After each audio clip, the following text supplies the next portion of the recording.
ദൈവമേ അങ്ങേ നാമിച്ചിടുമേ.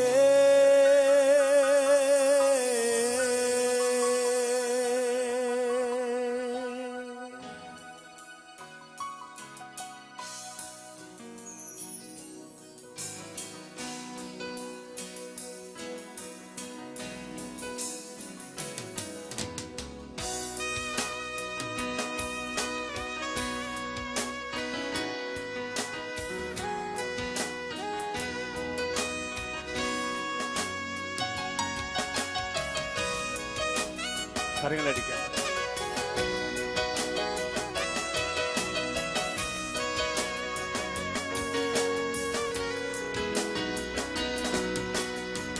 സൃഷ്ടാവാം ദൈവമേ എന്നേശുവേ, നിത്യനാം ദൈവമേ എന്നേശുവേ, സൃഷ്ടാവാം ദൈവമേ എന്നേശുവേ, നിത്യനാം ദൈവമേ എന്നേശുവേ, ഉന്നതനാം നായകനേ, വന്ദിതനാം നായകനേ, സൗഖ്യത്തിൻ ദായകനേ, കർത്താദി കർത്താവേ, വരുന്നു ഞാൻ നിൻ തിരുസന്നിധിയിൽ. പരിശുദ്ധനേ രാജാവേ, അങ്ങേ വാഴ്ത്തിയിടും നീതാ. വീരന ദൈവമേ, അങ്ങേ നാമിച്ചിടുന്നേ. പരിശുദ്ധനേ രാജാവേ, അങ്ങേ വാഴ്ത്തിയിടും നീതാ. വീരന ദൈവമേ, അങ്ങേ നാമിച്ചിടുന്നേ.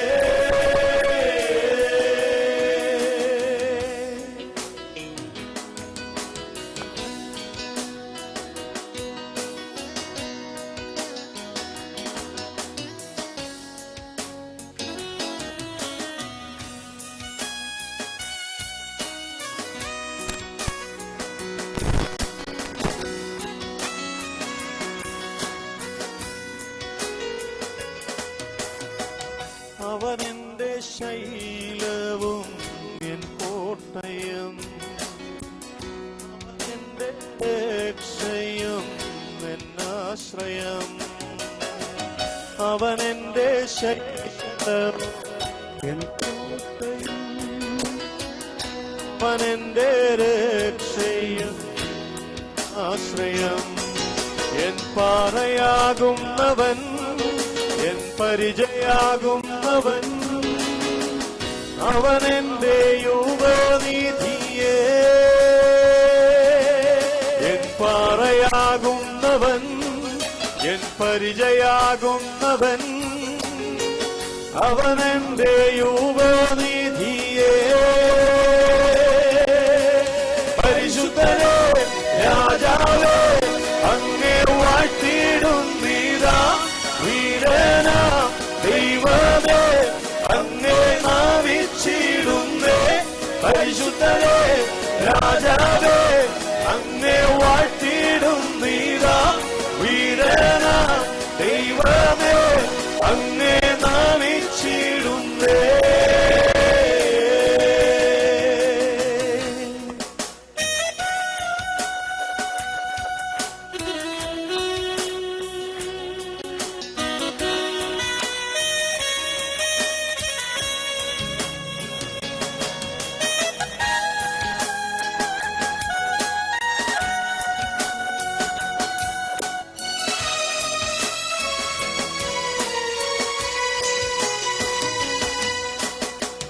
നിൻഗീതം പോലെന്നെ നടത്തണേ, പോകേണ്ട വഴി എന്നെ കാണിക്കണേ.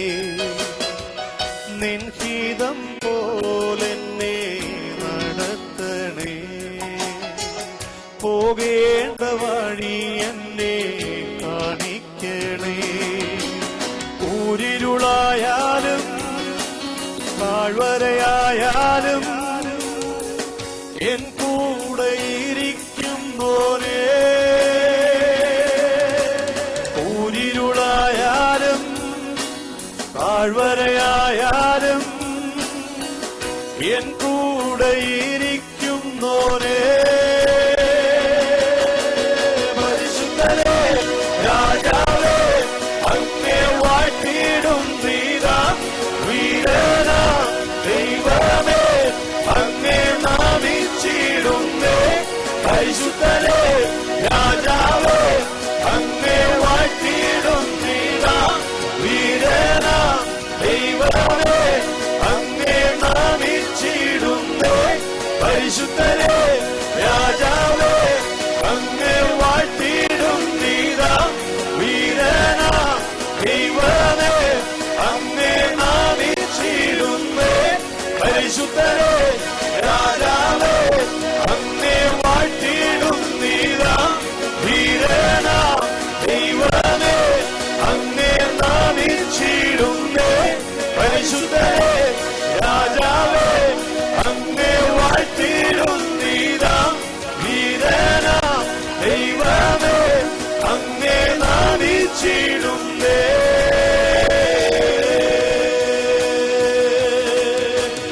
Hallelujah.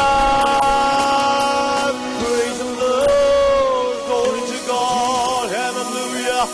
Hallelujah. Praise the Lord.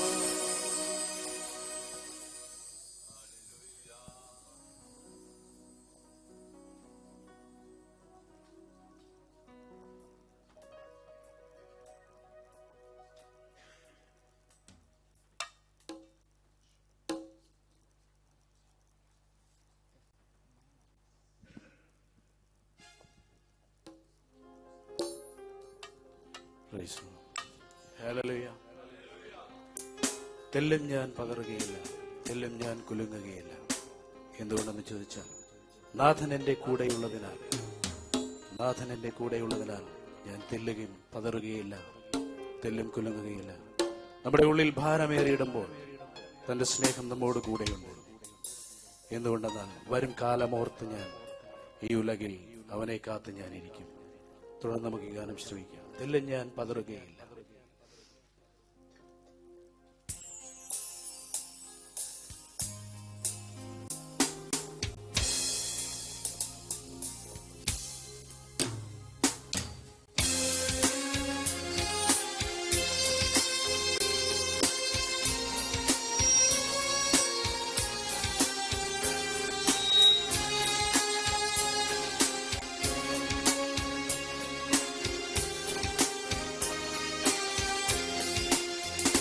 തെല്ലും ഞാൻ പതറുകയില്ല, തെല്ലും ഞാൻ കുലുങ്ങുകയില്ല, തെല്ലും ഞാൻ പതറുകയില്ല, തെല്ലും ഞാൻ കുലുങ്ങുകയില്ല.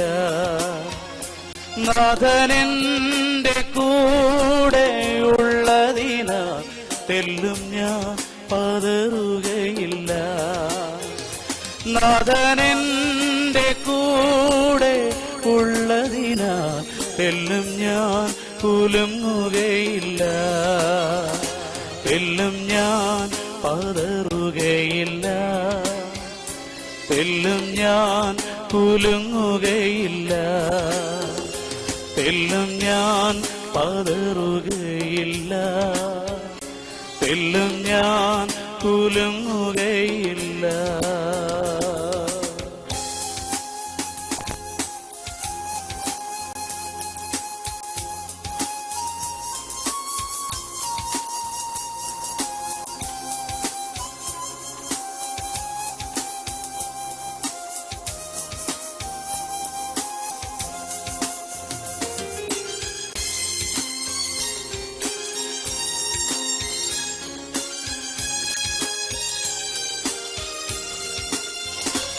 ഉള്ളിൽ ഭാരമേറിടുമ്പോൾ തന്റെ സ്നേഹം കൂടെയുണ്ട്. ഉള്ളിൽ ഭാരമേറിടുമ്പോൾ തന്റെ സ്നേഹം കൂടെയുണ്ട്. വരും കാലമോർത്ത് ഞാനുലകിൽ നിന്നെ കാത്തു കാത്തിരിപ്പു. വരും കാലമോർത്ത് ഞാനുലകിൽ നിന്നെ കാത്തു കാത്തിരിപ്പു. എല്ലും ഞാൻ പതറുകയില്ല, എല്ലും ഞാൻ കുലുങ്ങുകയില്ല.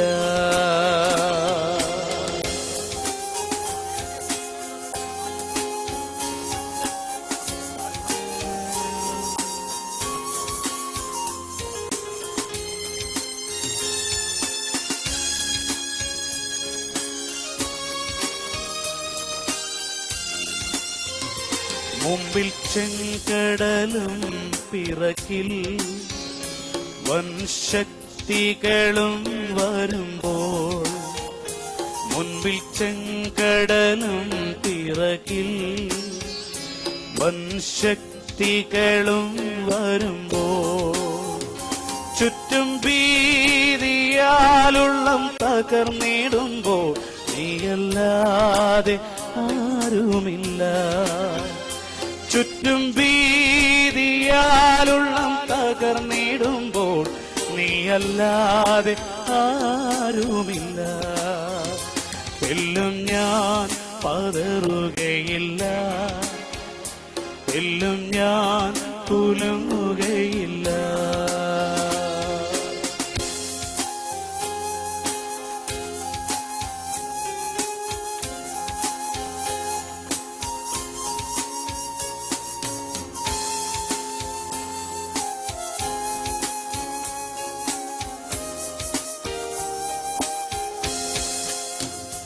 ലോകപീഠകളേറിടുന്നേ, നിൽപ്പൻ ശക്തി നീടണേ.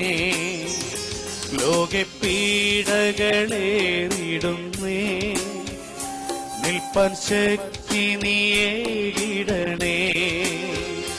പരിശുദ്ധാത്മശക്തിയാൽ നിറച്ചിടണേ, നിന്റെ വേല ചെയ്തിടുവാൻ.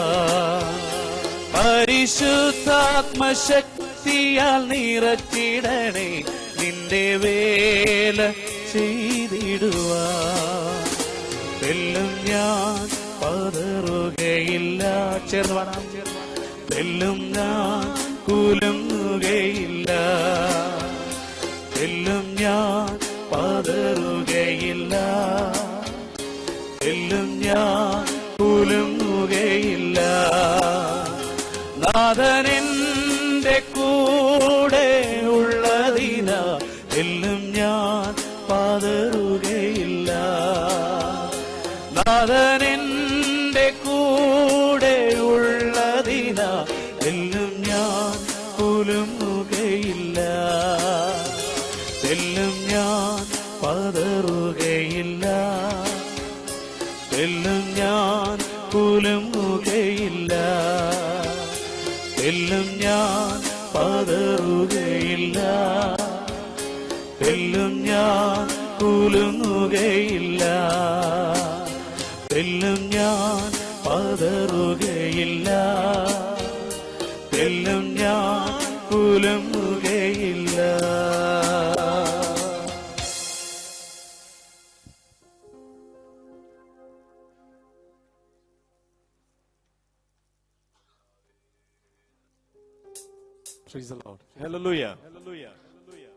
ഇവിടെ നാം കേൾക്കുവാനിടയെത്തുന്ന വളരെ മനോഹരമായ ഒരു ഗാനമാണ്. ഈ ഗാനം രചിച്ചിരിക്കുന്നത് ഞങ്ങളുടെ ഇടയിൽ വ്രതം കൈകാര്യം ചെയ്തുകൊണ്ടിരിക്കുന്ന പാസ്റ്റർ ബിനു.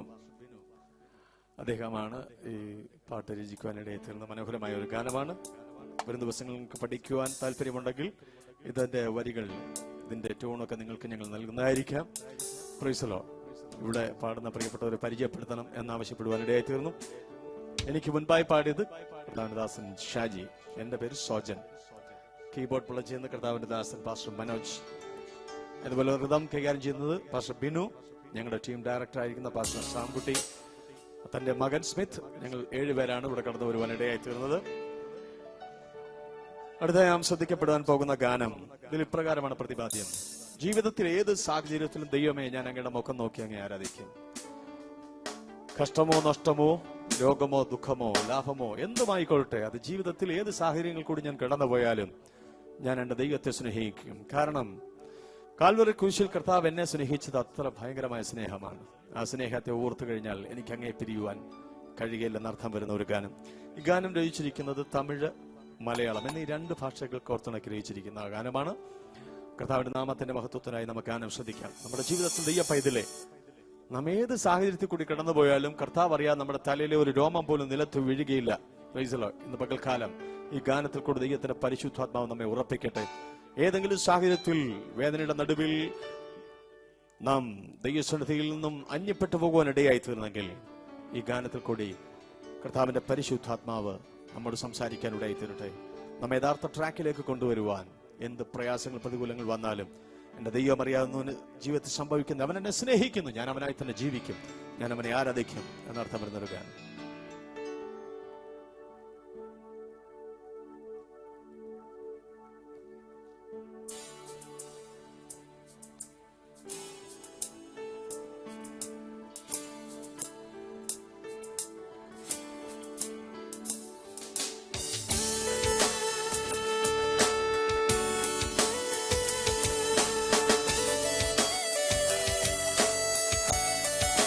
അടിക്കാം.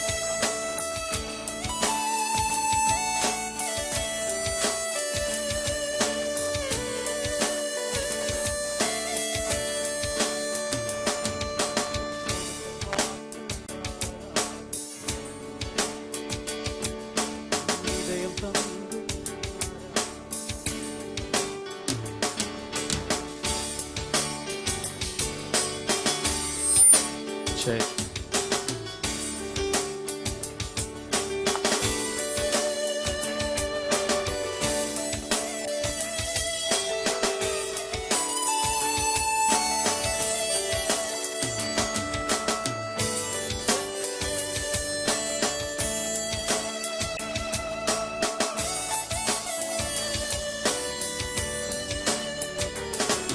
உம்முகத்தை பார்த்து ஆராதித்தே, என் இதயம் தந்து ஆராதித்தே.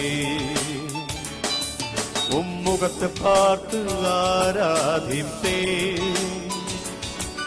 என் இதயம் தந்து ஆராதித்தே. தூய ஆவியே ஊற்றும் தண்ணீரை இரக்கமுள்ள பெரிய தேவனே, ஓ தூய ஆவியே ஊற்றும் தண்ணீரை இரக்கமுள்ள பெரிய தேவனே. உம்முகத்தை பார்த்து ஆராதித்தே, என் இதயம் தந்து ஆராதித்தே. உம்முகத்தை பார்த்து ஆராதித்தே, என் இதயம் தந்து ஆராதித்தே.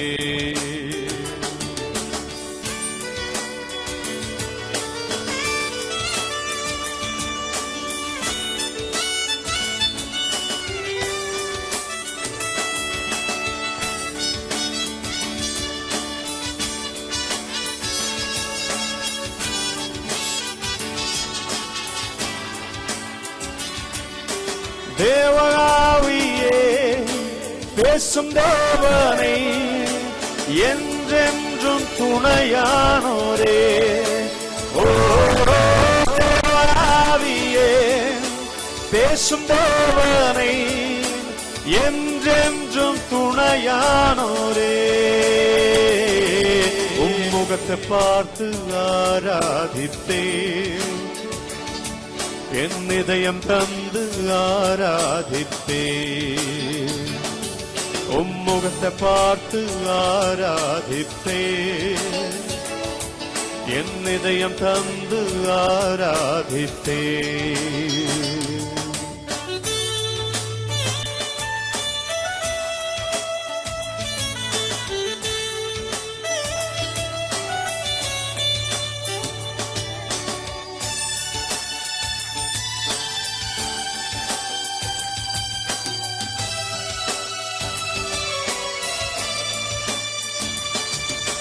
ലാഭമോ നഷ്ടമായാലും നീ മാത്രമാണ് എന്റെ ദൈവം. ഉയർച്ച താഴ്ചകൾ വന്നാലും നീ മാത്രമാണ് എന്റെ ദൈവം. സൗഖ്യമായാലും ഇല്ലേലും നീ മാത്രമാണ് എന്റെ ദൈവം. മാനമോ നിന്നയായാലും നീ മാത്രമാണ് എന്റെ ദൈവം. യേശുവേ നിൻ സ്നേഹം ഓർത്താൽ ഓമരും പാടുമേ. ക്രൂശിലേ ത്യാഗം ഓർത്താൽ എരിതീയിലും വാഴ്ത്തുമേ. യേശുവേ നിൻ സ്നേഹം ഓർത്താൽ ഓമരും പാടുമേ. ക്രൂശിലേ ത്യാഗം ഓർത്താൽ എരിതീയിലും വാഴ്ത്തുമേ. ദേവാവിയേ பேசும் தேவனே என்றென்றும் துணையானோரே. ஓ தேவாவியே பேசும் தேவனே என்றென்றும் துணையானோரே. உம்முகத்தை பார்த்து ஆராதிப்பே, என் இதயம் தந்து ஆராதிப்பே. உம்முகத்தை பார்த்து ஆராதிப்பே, என் இதயம் தந்து ஆராதிப்பே. உம்முகத்தை பார்த்து ஆராதிப்பே, என் இதயம் தந்து ஆராதிப்பே. Praise the Lord. Hallelujah.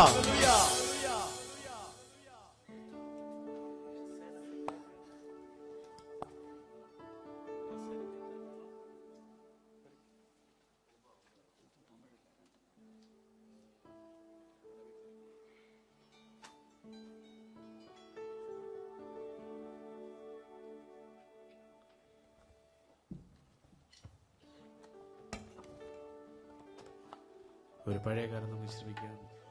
അടവി തരുക്കളിനിടയിൽ ഒരു നാരകമെന്നവൻ വിശുദ്ധരിൽ നടുവിൽ കാണുന്നേ അതിശ്രേഷ്ഠനാമേശുവിനെ.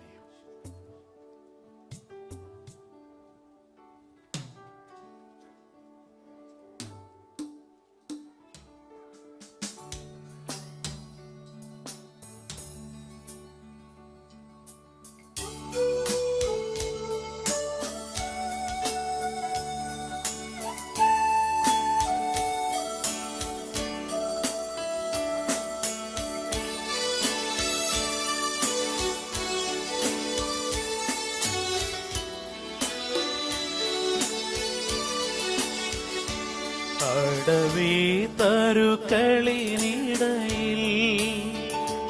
ഒരു നരകമെന്ന വണ്ണം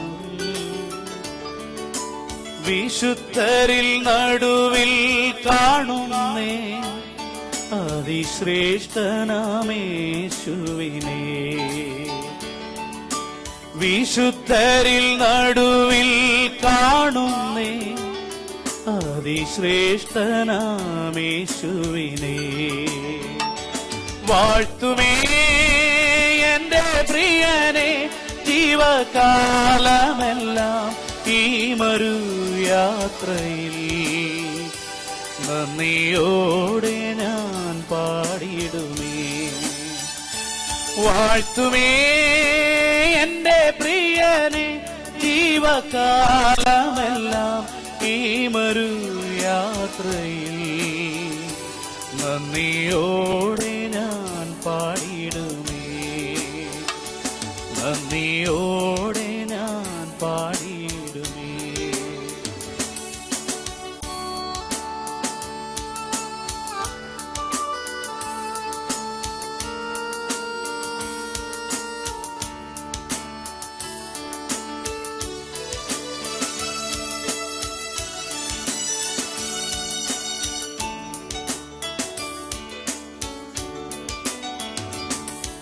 പനിനീർ പുഷ്പം ശാരോനിലവൻ താമരയുമേ താഴ്വരയിൽ പനിനീർ പുഷ്പം ശാരോനിലവൻ താമരയുമേ താഴ്വരയിൽ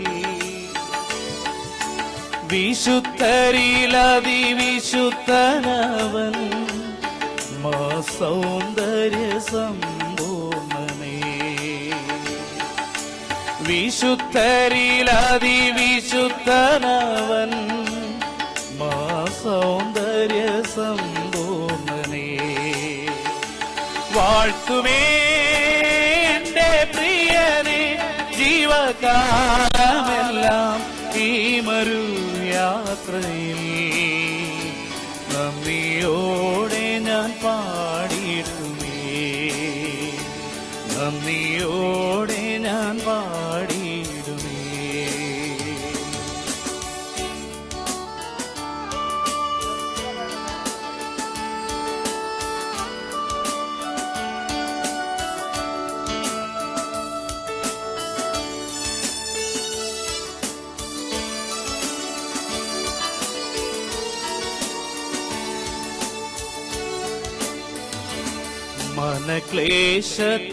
മനക്ലേശതരംഗങ്ങളാ ദുഃഖസാഗരത്തിൽ മുങ്ങുമ്പോൾ മനക്ലേശതരംഗങ്ങളാ ദുഃഖസാഗരത്തിൽ മുങ്ങുമ്പോൾ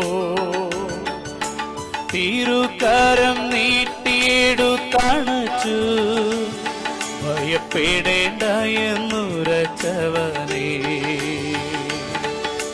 തിരുകരം നീട്ടിയെടുത്തണച്ചു ഭയപ്പെടേണ്ട എന്നുരച്ചവനേ വാഴ്ത്തുമേ എന്റെ പ്രിയനെ ജീവകാലമെല്ലാം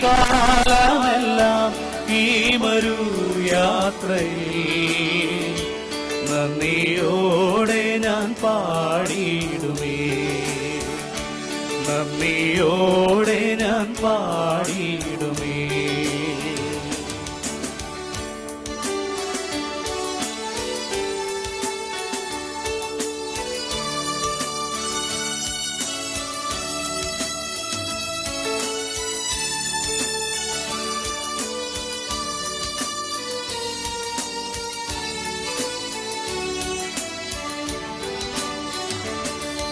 തിരുഹിതമികെ തികച്ചിടുവാൻ ഇതാ ഞാനിപ്പോൾ വന്നിടുന്നേ തിരുഹിതമികെ തികച്ചിടുവാൻ ഇതാ ഞാനിപ്പോൾ വന്നിടുന്നേ എന്റെ വേലയെ തികച്ചും കൊണ്ട് നിന്റെ മുൻപിൽ ഞാൻ നിന്നിടുവാ എന്റെ വേലയെ തികച്ചും കൊണ്ട് നിന്റെ മുൻപിൽ ഞാൻ നിന്നിടുവാ വാഴ്ത്തുമേ പ്രിയനെ ജീവകാലമെല്ലാം ഈ മരുയാത്രയിൽ നന്ദിയോടെ ഞാൻ പാടിയിടുമേ വാഴ്ത്തുമേ എന്റെ പ്രിയനെ ജീവകാലമെല്ലാം ഈ മരുയാത്രയിൽ നന്ദിയോടെ ഞാൻ പാടിയിടുമേ വാഴ്ത്തുമേ എന്റെ പ്രിയനെ ജീവകാലമെല്ലാം ഈ മരുയാത്രയിൽ നന്ദിയോടെ ഞാൻ പാടിയിടുമേ നന്ദിയോടെ ഞാൻ പാടിയിടുമേ നന്ദിയോടെ ഞാൻ പാടിയിടുമേ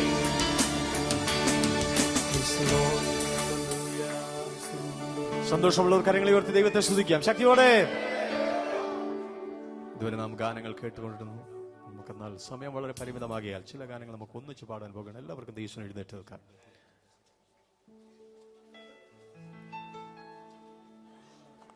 Praise God.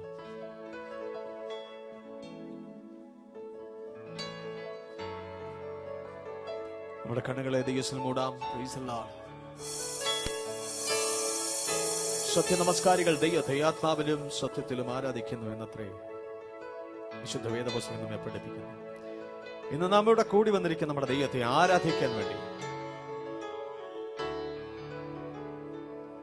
അവന്റെ രക്തത്താൽ വീണ്ടെടുക്കപ്പെട്ട അവന്റെ മക്കളാകും നാമെങ്കിൽ അവൻ നമ്മുടെ മേൽ പകർന്നിരിക്കുന്ന ആത്മാവിൽ ദൈവത്തെ ആരാധിക്കണം. ദൈവം നമ്മൾ പ്രതീക്ഷിക്കും. നാം ആരും കാഴ്ചക്കാരോ കേൾവിക്കാരോ ആയിട്ട് ആരും ഇവിടെ ആയിരിക്കും. എല്ലാവരും ദൈവത്തിന്റെ കരങ്ങൾ ഏൽപ്പിച്ചു കൊടുക്കാം. ദൈവം ഞങ്ങളുടെ പരിശുദ്ധാത്മാവിൽ അങ്ങേ ആരാധിക്കുവാൻ ഇന്ന് പകൽക്കാലം എന്റെ ജീവിതത്തിൽ ഇവിടുന്ന് കൃപ ചെയ്യണമെന്ന് നമുക്ക് പ്രാർത്ഥിക്കാം. സ്വർഗം സന്തോഷിക്കുന്ന, നമ്മെ കുറിച്ച് സ്വർഗം സന്തോഷിക്കുന്ന ഒരു ആരാധന അവന്റെ കർപ്പിക്കുവാനായി നമുക്ക് തയ്യാറാകാം. എല്ലാ കണ്ണുകൾ ദീസടയട്ടെ. ഒരു വാക്കുമതി എന്റെ ജീവിതം മാറിടുവാ, നിന്റെ സന്നിധിയിൽ ഇപ്പോൾ ഞാൻ നിന്റെ മൊഴികൾക്കായി വാഞ്ചിക്കുന്നേ. യേശുവേ ഒരു വാക്കുമതി എന്റെ ജീവിതം മാറിടുവാ,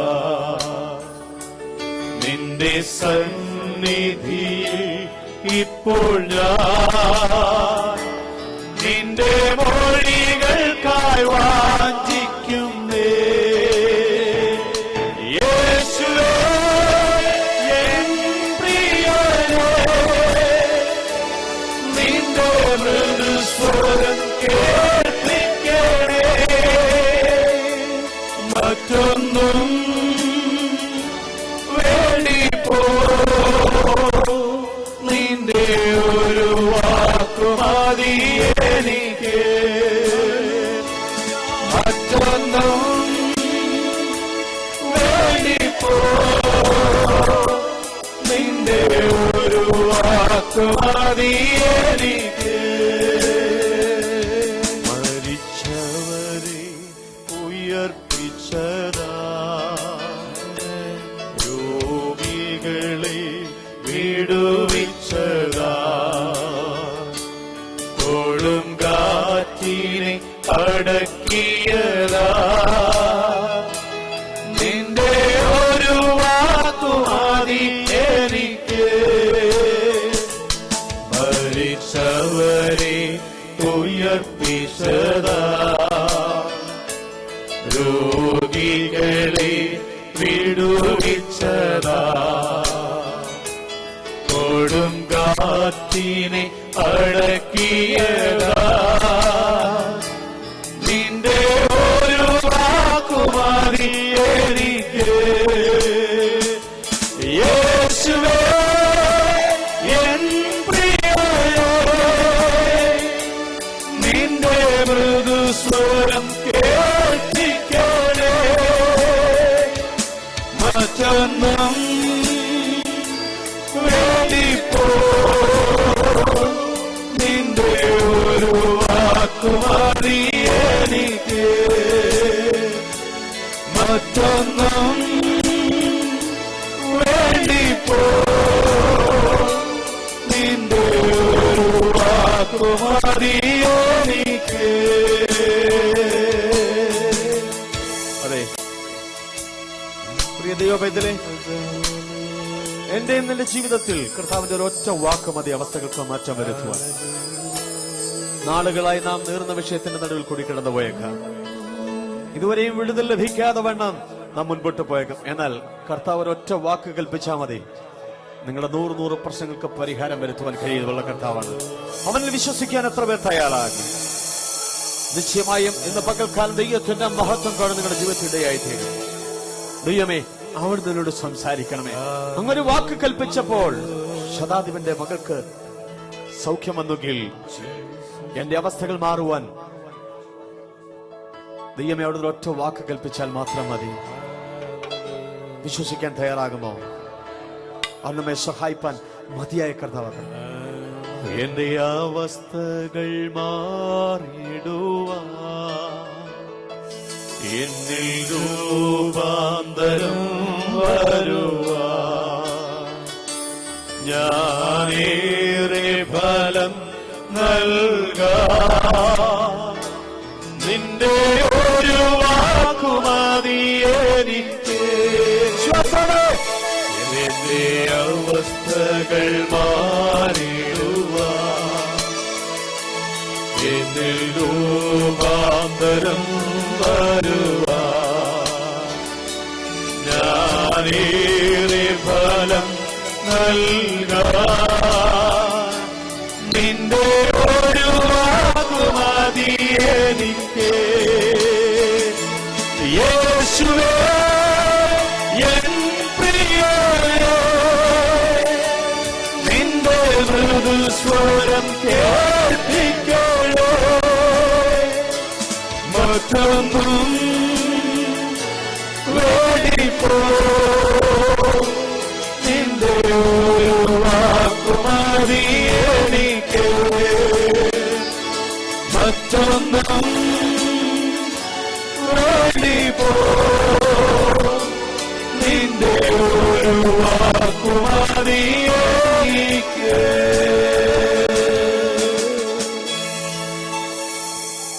ആ കർത്താവ് എനിക്ക് നിങ്ങൾക്ക് തുണയായി നമ്മോട് കൂടെയുണ്ട്. അവൻ നമ്മെ ഒരിക്കലും കൈവിടുന്ന ദൈവമല്ല. വിശ്വസിച്ചുകൊണ്ട് അവന്റെ സന്നിധിയിലേക്ക് നാം ചെന്നാൽ മാത്രം മതി. വിശ്വസിക്കുന്നവരുടെ മേൽ വ്യാപരിക്കുന്ന ദൈവത്തിന്റെ ശക്തി ഈ ആലയത്തിൽ നിറഞ്ഞ് വ്യാപരിക്കുന്നു. പകൽക്കാലം അവന് വിടുതലേറ്റെടുക്കും നമ്മുടെ ജീവിതത്തിന്റെ ആയിട്ട്. ഒരു ഗാനം കൂടി നമുക്ക് ചേർന്ന് പാടി കരങ്ങളടിച്ച് ശക്തിയോടെ ആത്മാവിൽ ദൈവത്തെ ആരാധിക്കാം. Praise the Lord. ശക്തിയോടെ കരങ്ങളടിച്ച്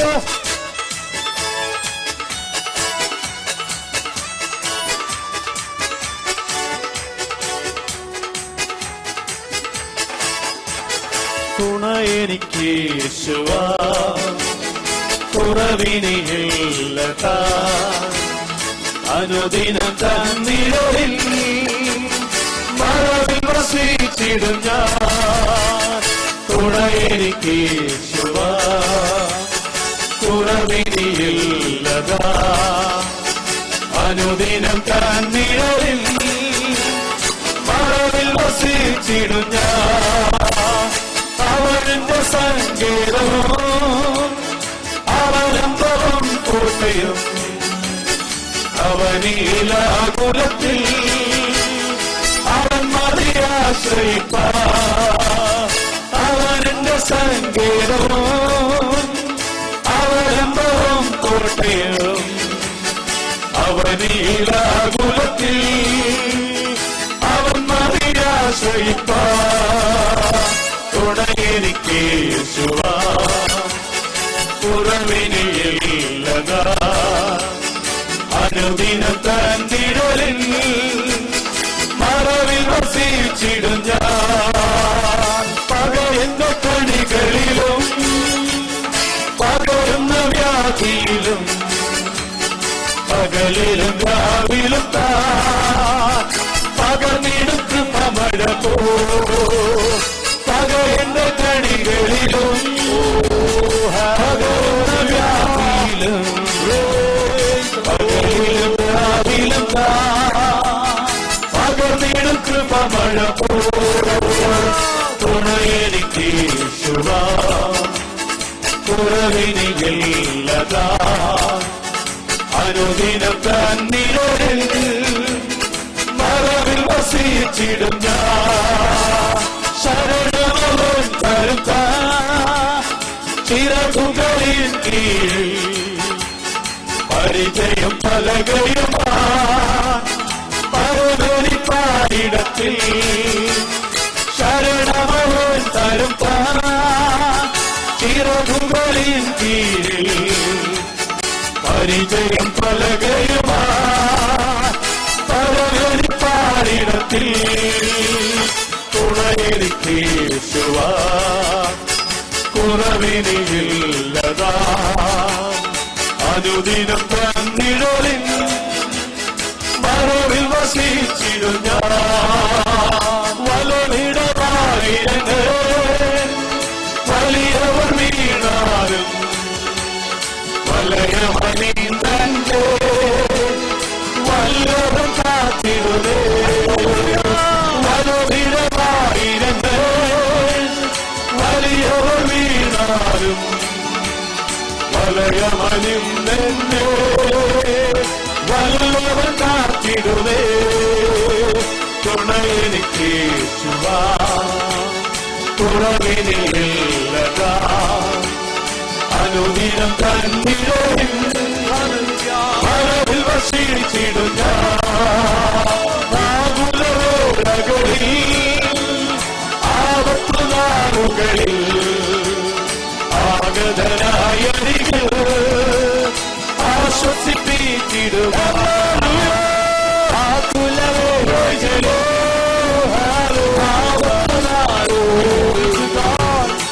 ആഗതനായരികൾ ആശ്വസിപ്പിച്ചിടുവാൻ തുണയെനിക്ക്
Hallelujah, Jesus.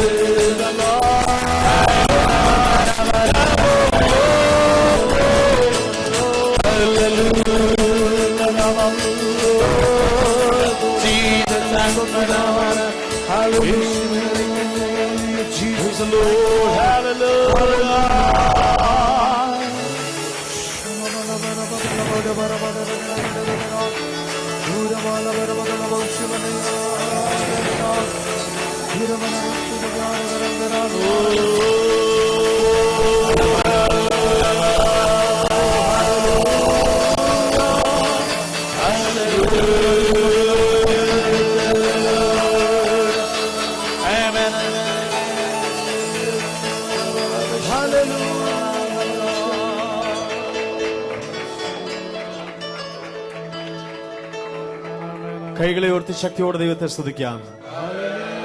ഒരു പ്രാവശ്യം കൂടി ശക്തിയോടെ എല്ലാവർക്കും അതത് സ്ഥാനങ്ങളിലേക്ക്. നമ്മുടെ കർത്താവിനെ ഒരിക്കൽ കൂടി ശ്രദ്ധിക്കാം.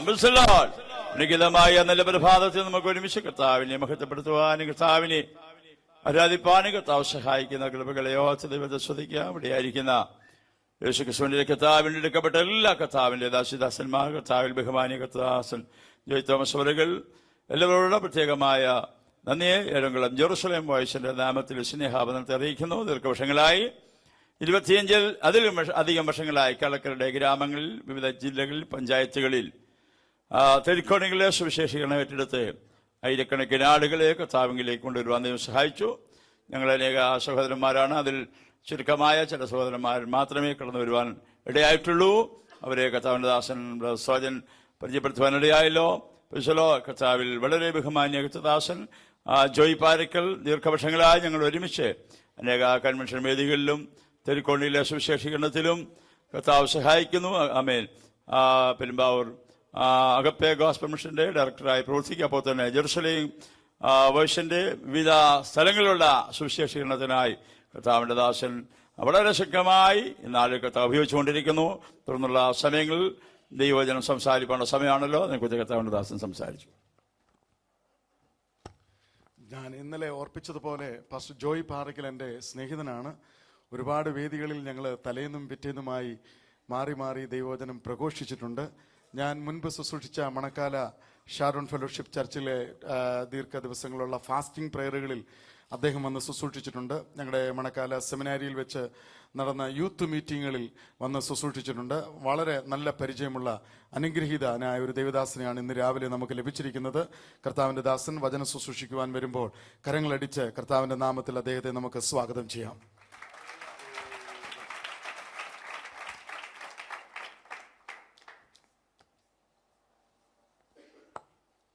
ദൈവത്തിരുനാമത്തിന് മഹത്വമുണ്ടാകട്ടെ. ബഹുമാനപ്പെട്ട ജോയ് തോമസ് പാസ്റ്റർ, അദ്ദേഹത്തിൻ്റെ കുടുംബം, ഈ സഭയിലുള്ള എല്ലാ ദൈവമക്കൾക്കും, ജെറുസലേം വോയിസിൻ്റെ അനുഗ്രഹീതരായ സഹപ്രവർത്തകർക്ക്, ഞങ്ങളുടെ ടീമിൻ്റെ ഡയറക്ടറായിരിക്കുന്ന പ്രിയ സാംകുട്ടി പാസ്റ്റർക്ക്, ഇവിടുത്തെ കുഞ്ഞുങ്ങൾ, സൺഡേ സ്കൂൾ അധ്യാപകർ, സഭയുടെ ഉത്തരവാദിത്തപ്പെട്ട ദൈവമക്കൾ, നിങ്ങൾക്ക് എല്ലാവർക്കും ക്രിസ്തുയേശുവിൻ്റെ നാമത്തിലുള്ള സ്നേഹവന്ദനങ്ങളെ അറിയിക്കുന്നു. കർത്താവിൻ്റെ ദാസനുമായിട്ട് ഈ പറഞ്ഞതുപോലെ ഉള്ള പരിചയം, അദ്ദേഹം പറഞ്ഞതേ വാക്കുകൾ തന്നെയാണ് എനിക്കും പറയാനുള്ളത്. അതുകൊണ്ട് ഒന്നും ആവർത്തിക്കുന്നില്ല. കേരളത്തിലുള്ള ദൈവജനത്തെ സംബന്ധിച്ചിടത്തോളം ഒരു പ്രഭാഷകൻ എന്ന നിലയിൽ പറയാൻ കഴിയുന്നൊരു കാര്യം, മലയാളക്കരയിലുള്ള ദൈവജനത്തിന് അദ്ദേഹം കുവൈറ്റിലേക്ക് പോകുന്നത് ഒരു നഷ്ടമാണ് എന്നാണ് എനിക്ക് പറയാനുള്ളത്. എന്നാൽ ഇവിടെയുള്ള ആളുകളെ സംബന്ധിച്ചത് ലാഭമാണ്, എന്നെ പോലെയുള്ളവർക്ക് ലാഭമാണ്. കാരണം അദ്ദേഹം പോകുന്നുണ്ട്, ഇഷ്ടംപോലെ പ്രോഗ്രാം അവിടെ ഞങ്ങൾക്ക് കിട്ടുന്നുണ്ട്, അങ്ങനെ കുറച്ച് ലാഭങ്ങളൊക്കെ ഉണ്ട്. എന്നിരുന്നാൽ തന്നെയും ദൈവത്തിന് ഓരോ പദ്ധതികൾ കാണുമല്ലോ. ഇവിടെയും കർത്താവിൻ്റെ ദാസനെ ദൈവം വളരെ ശക്തമായിട്ട് കുടുംബമായിട്ട് ഉപയോഗിക്കട്ടെ എന്ന് ആത്മാർത്ഥമായിട്ട് ഞാൻ പ്രാർത്ഥിക്കുകയും ആശംസിക്കുകയും ചെയ്യുന്നു. ജെറുസലേം ഗോസ്ബൽ ടീമിനോട് ചേർന്ന് ദീർഘമായ വർഷങ്ങളായി അവർ നടത്തുന്ന ധാരാളം മീറ്റിങ്ങുകളിൽ വന്ന് ദൈവവചനം പ്രസംഗിക്കാനുള്ള അവസരം ഉണ്ടായതാണ്. ഈ പ്രാവശ്യം ആദ്യമായി കുവൈറ്റിലേക്ക് അവർ പല പ്രാവശ്യം വരാറുണ്ട്, ദൈവവചനമായിട്ട് കടന്നു വരുവാൻ ദൈവം സഹായിച്ചത്. ഞങ്ങളുടെ സാംകുട്ടി പാസ്റ്ററെ ഓർത്ത് ദൈവത്തെ സ്തുതിക്കുന്നു. തനിക്ക് ലഭിക്കുന്ന നന്മകൾ മുഴുവൻ കർത്താവിൻ്റെ വേലയിൽ താൻ വിനിയോഗിക്കുന്നു എന്നുള്ളത് ശ്ലാഘനീയമായ ഒരു കാര്യമാണ്. ഇടുക്കി ജില്ലയിലുള്ള പരസ്യയോഗ പര്യടനങ്ങൾ കഴിഞ്ഞതിന് ശേഷമാണ് ഇവിടേക്ക് വന്നിട്ടുള്ളത്. ചെന്നാലുടൻ കണ്ണൂർ ജില്ലയിലേക്ക് ടീമായിട്ട് കടന്നു പോകുന്നുണ്ട്. നാം അറിയുന്ന പോലെ അനേക രാജ്യങ്ങളിൽ ക്രൈസ്തവർക്കെതിരെ നടക്കുന്ന പീഡനങ്ങൾ പോലെ നമ്മുടെ മാതൃരാജ്യത്തും ധാരാളം പ്രശ്നങ്ങളുണ്ട്. ഞാൻ പ്രസംഗിക്കുന്ന വേദിയിൽ തന്നെ ഞാൻ ഇങ്ങോട്ട് പോരുന്നതിന് 1-2 ആഴ്ച മുൻപ് 19ഓളം ആളുകൾ സ്റ്റേജിൽ അതിക്രമിച്ചു കയറുകയും എൻ്റെ പ്രസംഗം തടസ്സപ്പെടുത്തി പ്രസംഗിക്കാൻ അനുവദിച്ചില്ല, യോഗം പിരിച്ചുവിടുകയൊക്കെ ചെയ്ത സംഭവങ്ങൾ സമീപകാലത്ത് ഉണ്ടായിട്ടുണ്ട്. അങ്ങനെയുള്ള സാഹചര്യത്തിൽ വളരെ അടിയന്തരമായി കാട്ടുതീ പടരുന്ന പോലെ പ്രചരിപ്പിക്കേണ്ട ഒന്നാണ് സുവിശേഷം എന്ന ഉത്തരവാദിത്വം ഏറ്റെടുത്ത് ഞങ്ങൾ ചെന്നാലുടൻ കണ്ണൂർ ജില്ലയിലേക്ക് കടന്നു പോകുന്നു. ഞങ്ങൾ ഈ മീറ്റിങ്ങിന് ശേഷം കടന്നു പോകും. ഞാൻ 10, 20, 25 ആകുമ്പോൾ മംഗവില്ലേട് ഒഴിവാക്കാനാകാത്തൊരു മീറ്റിംഗ് ഉള്ളതുകൊണ്ട് അങ്ങോട്ട് കടന്നു പോകും. അപ്പോൾ ഈ കാര്യങ്ങളൊന്നും പറയാൻ അവസരം കിട്ടിയെന്ന് വരികയില്ല. അതുകൊണ്ട് ഞങ്ങളുടെ പ്രവർത്തനങ്ങൾ നിങ്ങൾക്ക് കൂടുതൽ കണ്ട് മനസ്സിലാക്കാനും നല്ല പാട്ടുകൾ, അതുപോലെ ബാൻഡ് സെറ്റൊക്കെ നമ്മുടെ നാടിൻ്റെ സ്റ്റൈലാണല്ലോ, ബാൻഡ് സെറ്റിൻ്റെ അകമ്പടിയോടുകൂടിയുള്ള പരസ്യങ്ങളൊക്കെ നിങ്ങൾക്ക് കാണാൻ അവസരമുണ്ട്. ഒരു DVD, ഒരു VCD ഇവിടെ കൊണ്ടുവന്നിട്ടുണ്ട്. നിങ്ങളത് വാങ്ങി കണ്ണൂരിലെ സുവിശേഷ വേലയ്ക്ക് നിങ്ങളാൽ കഴിയുന്ന ഒരു കൂട്ടായ്മ ചെയ്താൽ നന്നായിരിക്കും.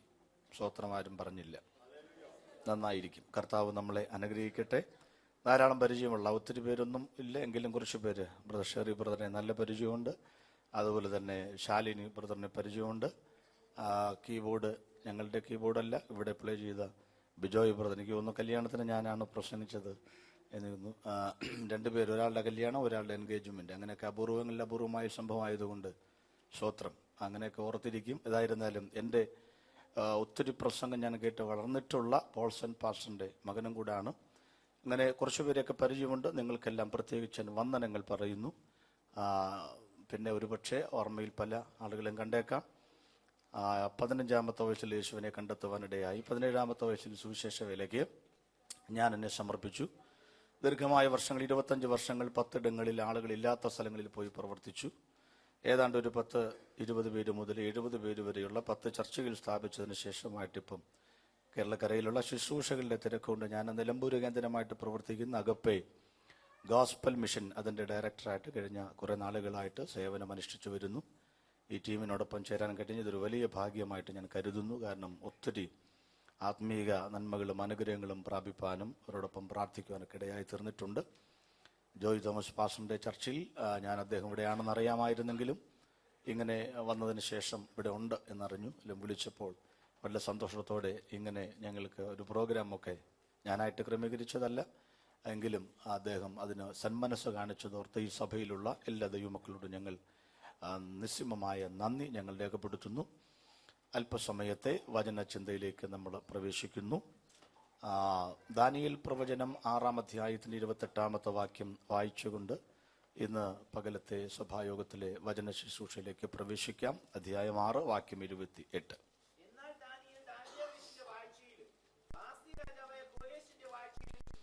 സ്വർഗസ്ഥനായ പിതാവേ, ദൈവവചനം ഞങ്ങൾക്ക് വിഭാഗിച്ചു നൽകണമേ. കർത്താവിൻ്റെ തൃപ്പാദപീഠത്തെങ്കിൽ താഴ്മയോടിരിക്കട്ടെ. സർവവും അർപ്പണം ചെയ്യുന്നു യേശുക്രിസ്തുവിൻ്റെ വിലയേറിയ നാമത്തിൽ തന്നെ. ആമേൻ. ദാനിയേൽ പ്രവചനം വളരെ സുന്ദരമായ, ബൈബിൾ പഠിക്കാൻ ആഗ്രഹിക്കുന്നവർക്കൊക്കെ വിലപ്പെട്ട സന്ദേശങ്ങൾ നൽകുന്ന പഴയ നിയമത്തിൻ്റെ ഒരു വെളിപ്പാട് പുസ്തകമാണെന്നറിയാമല്ലോ. പാസ്റ്റർ ഇവിടെ വന്നതുകൊണ്ട് ധാരാളം ബൈബിൾ ക്ലാസ്സുകളൊക്കെ നിങ്ങൾക്ക് ലഭിക്കുന്നുണ്ടാകും എന്ന് ഞാൻ കരുതുന്നു. ഈ ദാനിയേൽ പ്രവചനത്തിൽ പറയുന്ന ആ വാക്യം പാർസി രാജാവായ കോരശിന്റെ വാഴ്ചയിലും ദാര്യാവേശിന്റെ വാഴ്ചയിലും ദാനിയേൽ എങ്ങനെ ഇരുന്നു? ശുഭപ്പെട്ടിരുന്നു. ശുഭപ്പെട്ടിരിക്കുക, അതാണ് ഞാൻ പ്രസംഗിക്കുന്നത്. എന്താണ് ശുഭപ്പെട്ടിരിക്കുക? മലയാളത്തിൽ ആ വാക്ക് കേൾക്കുമ്പോൾ ഒരു സുഖമില്ല. പണ്ട് ഈ സിനിമകളൊക്കെ അവസാനിക്കുമ്പോൾ എനിക്ക് സിനിമാ കോട്ടയിൽ ചെറിയ ഒരു പണി എന്ന് പറഞ്ഞ് ടിക്കറ്റൊക്കെ മേടിച്ച് പിള്ളേരെ അകത്തോട്ട് വിടുക. ഞാൻ അവിടെ സിനിമാ കോട്ടയിൽ വാതിക്കൽ നിൽക്കുന്നു. അവിടെ ഫിലിം പ്രൊഡ്യൂസറായിട്ട് ജോയ് പെരുമ്പാവൂർ നിൽക്കുന്നു. ഞങ്ങൾ രണ്ടുപേരും പിന്നീട് രക്ഷിക്കപ്പെട്ടു.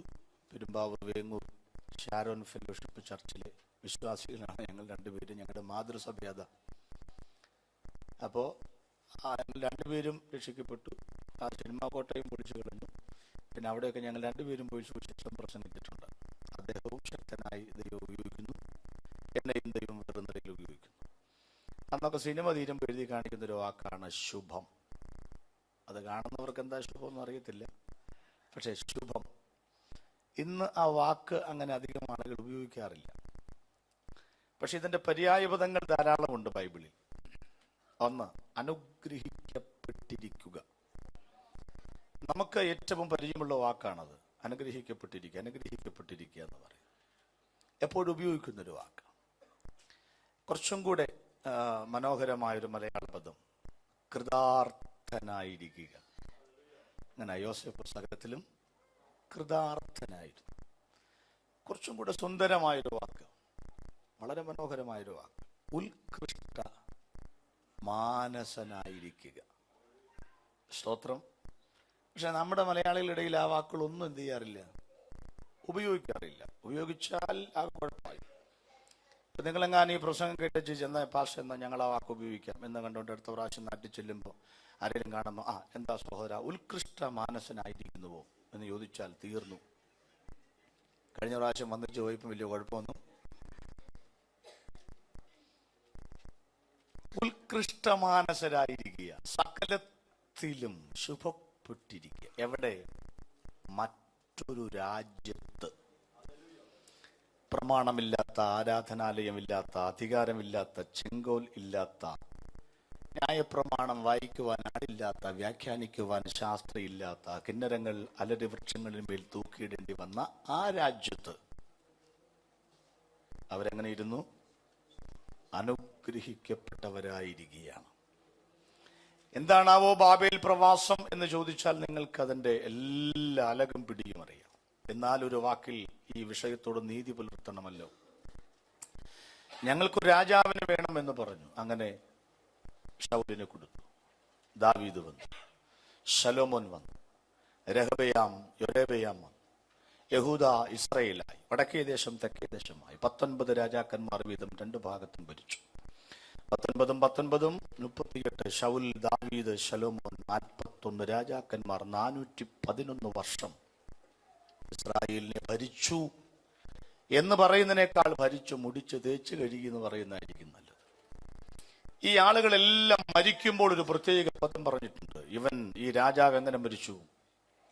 യഹോവയ്ക്ക് അനിഷ്ടമായുള്ളത് ചെയ്തു, തന്റെ പിതാക്കന്മാരെ പോലെ നിദ്ര പ്രാപിച്ചു. കാൽക്കുലേറ്ററിൽ തൊട്ടുകൂട്ടി കണക്ക് കൂട്ടി നോക്കിയാൽ കൃത്യമായൊരു കണക്ക് കിട്ടും. 411 വർഷത്തിൽ എത്ര ശനിയാഴ്ചകൾ ഉണ്ടെന്ന് ചോദിച്ചാൽ 25,000-ലേറെ ശനിയാഴ്ച ദിവസങ്ങളുണ്ട്, ശബ്ബത്തുകൾ. അതിൽ എത്ര വരെ ആചരിച്ചു എന്ന് ചോദിച്ചാൽ ദാവീദിന്റെ കാലത്തൊന്നും ആലയമില്ലെന്നറിയാം, എങ്കിലും കണക്കെടുപ്പ് നടത്തിയാൽ ഹിസ്കിയാവിനെ പോലെയുള്ള അനുഗ്രഹീതരായ ദൈവഭൃത്തന്മാരുടെ ആത്മീക കാലാവസ്ഥകൾ തട്ടിക്കിഴിച്ചാൽ, കൂട്ടിക്കുറച്ചാൽ 23,000 ശബ്ബത്തുകളാണ് അവർ ഏകദേശം ലംഘിച്ചത്. 2000 ദിവസങ്ങൾ മാത്രമേ അവർ കൃത്യമായിട്ട് ഇതൊക്കെ ആചരിക്കപ്പെട്ടിട്ടുള്ളൂ കണക്കെടുപ്പ് നടത്തിയാൽ. അപ്പോ യഹൂദന്റെ ഒരു വർഷം എത്ര? ചന്ദ്രന്റെ വൃത്തിക്ഷയങ്ങൾ 14 + 14 = 28, അമാവാസി പൗർണവാസി = 30 × 12 = 360 × 70 വർഷമാണ് ബാബേൽ പ്രവാസം. 70 × 360 എത്ര കിട്ടും? 23,000-ൽ പരം ദിവസങ്ങൾ. എന്ത് മനസ്സിലായി? എത്ര ദിവസങ്ങൾ അവർ മനഃപൂർവമായി ആരാധനകൾ നഷ്ടപ്പെടുത്തിയോ അത്രയും ദിവസങ്ങൾ അവർ സത്യദൈവത്തെ ആരാധിക്കാൻ കൊതിച്ചു. അതാണ് ഇതിനർത്ഥം. Praise the Lord. ഇത്രയും ദിവസങ്ങളൊക്കെ ഇത് മുടക്കുമ്പോൾ യഹോവ മിണ്ടാതിരുന്നുകൊണ്ട് നീ ദൈവം നിന്നെ പോലെയുള്ള നിരൂപിച്ചു കാണാം. ആരാധനാലയം ഉണ്ടായിരുന്നപ്പോൾ, അധികാരം ഉണ്ടായിരുന്നപ്പോൾ, വായിക്കാനൊരു ശാസ്ത്രി ഉണ്ടായപ്പോൾ, വായിക്കാനൊരു പുസ്തകമുള്ളപ്പോൾ, എല്ലാറ്റിനും സർവ്വ സ്വാതന്ത്ര്യമുണ്ടായിരുന്നപ്പോൾ അത് മുടക്കിക്കളഞ്ഞു. വില കൊടുക്കേണ്ടി വരും. സ്തോത്രം. നമ്മുടെ നാട്ടിലുള്ളവരെക്കാൾ നമുക്ക് ആത്മീയരായി കാണാൻ കഴിയുന്നത് മറുനാട്ടിൽ വരുമ്പോഴാണ്. എന്താ കാരണം? അത്രത്തോളം സ്വാതന്ത്ര്യം ഇവിടെ ഇല്ല. അതുകൊണ്ടാണ് നമ്മൾ പോലും ഉഴപ്പൊന്നും എപ്പോഴാ? നാട്ടിൽ ചെല്ലുമ്പോഴാണ്. ഇവിടെ നമ്മൾ ആരും ഉഴപ്പുമില്ല. കാരണം എന്താ? സ്വാതന്ത്ര്യമില്ലായ്മ ഒരു വലിയ പ്രശ്നമാണ്. സ്തോത്രം. എൻ്റെ കൂട്ടുകാരൻ പണ്ട് ദുബായിലേക്ക് വന്ന പോലെ, ഞാൻ ദുബായിക്ക് പ്രാർത്ഥിക്കണമെന്ന് പറഞ്ഞു. ഞാൻ പറഞ്ഞു പ്രാർത്ഥിച്ചു പോയാൽ മതി, പിന്നെ അവിടെ ചെന്ന് പ്രാർത്ഥിക്കണ്ടല്ലോ. ഇല്ല, ഞാൻ പോവുകയെന്ന് പറഞ്ഞു. ഇവിടെ വന്നു, ഒരു പ്രോഗ്രാമും ഇല്ല. ഒരു വീട്ടിനകത്ത് എങ്ങനെയോ കയറിക്കൂടി. എന്നെ വിളിച്ചു പറഞ്ഞു, ജോയി പ്രാർത്ഥിക്കണം. ഞാൻ പറഞ്ഞു പ്രാർത്ഥിക്കാം. 2 ദിവസം കഴിഞ്ഞ് ഒന്നോടെ വിളിച്ചു, നീ മുട്ടിപ്പായിട്ടൊന്ന് പ്രാർത്ഥിക്കണം. ഞാൻ പറഞ്ഞു പ്രാർത്ഥിക്കാം, കാരണം മീറ്റിംഗ് ഒന്നുമില്ല, അതാ കാര്യം. 3-മത് എന്നെ വിളിച്ചു പറഞ്ഞു, നീ കരഞ്ഞൊന്ന് പ്രാർത്ഥിക്കണം. സൗകര്യമില്ലെന്ന് പറഞ്ഞു. വല്ലവർക്കും വേണ്ടി മുട്ടുകുത്താം, പക്ഷെ കരയാൻ പറ്റുമോ? കരയിൽ എങ്ങനെ നമ്മൾ ഉണ്ടാക്കിയെടുക്കുന്ന സാധനമാണ്, അത് വരണ്ടേ, ഒരു ഫീൽ ഉണ്ടാകണ്ടേ. ഈ പുള്ളി 8 രൂപ പലിശക്കെടുത്താ ദുബായിക്ക് പോയത്. അപ്പൊ ചില ആളുകൾ കരയണമെങ്കിൽ, കേരളത്തിൽ തേരാപ്പാലം നടക്കുമ്പോൾ ഇവൻ കരയുകയില്ലെന്ന കണ്ടപ്പോ ഇവനെ കൊണ്ട് ബ്ലേഡ് പലിശയ്ക്ക് 8 രൂപയ്ക്ക് പലിശയ്ക്ക് കാശടിപ്പിച്ച് ഫ്ലൈറ്റിൽ കയറ്റി ദുബായിൽ കൊണ്ടുവന്നൊരു മുറിക്കകത്തിട്ടേക്ക്. ആ മുറി 144-ാമത്തെ മുറി ഒരുപോലെയല്ലേ ജയിലില്ലേ? കഞ്ഞി അവനവൻ വെക്കണം, തുണി അവനവൻ കഴുകണം, എല്ലാം അവർ ചെയ്യണം. അന്നേരമാണ് കണ്ണിൽ കൂടെ കണ്ണുനീര് പുറത്തു വന്നത്. വല്ലതും പിടികിട്ടുന്നുണ്ടോ? എന്റെ ദൈവമേ, ഒരു പ്രവാസകാലം ഭയത്തോടെ കഴിക്കാൻ കർത്താവ് നമുക്ക് ഇടയാക്കട്ടെ.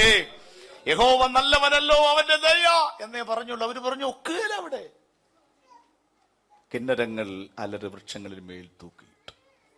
യഹോവയുടെ ഗീതം ഞങ്ങൾ അന്യദേശത്ത് പാടുന്നത്.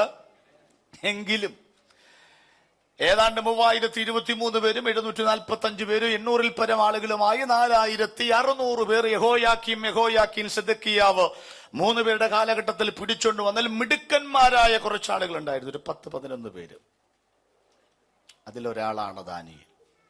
പറയാണ് പുള്ളി ശുഭപ്പെട്ടിരുന്നു. അവിടെ നമുക്കും കുവൈറ്റിൽ എങ്ങനെ ഇരിക്കാം? ശുഭപ്പെട്ടിരിക്കാം. എങ്ങനെ? എങ്ങനെ ശുഭപ്പെട്ടിരിക്കാം?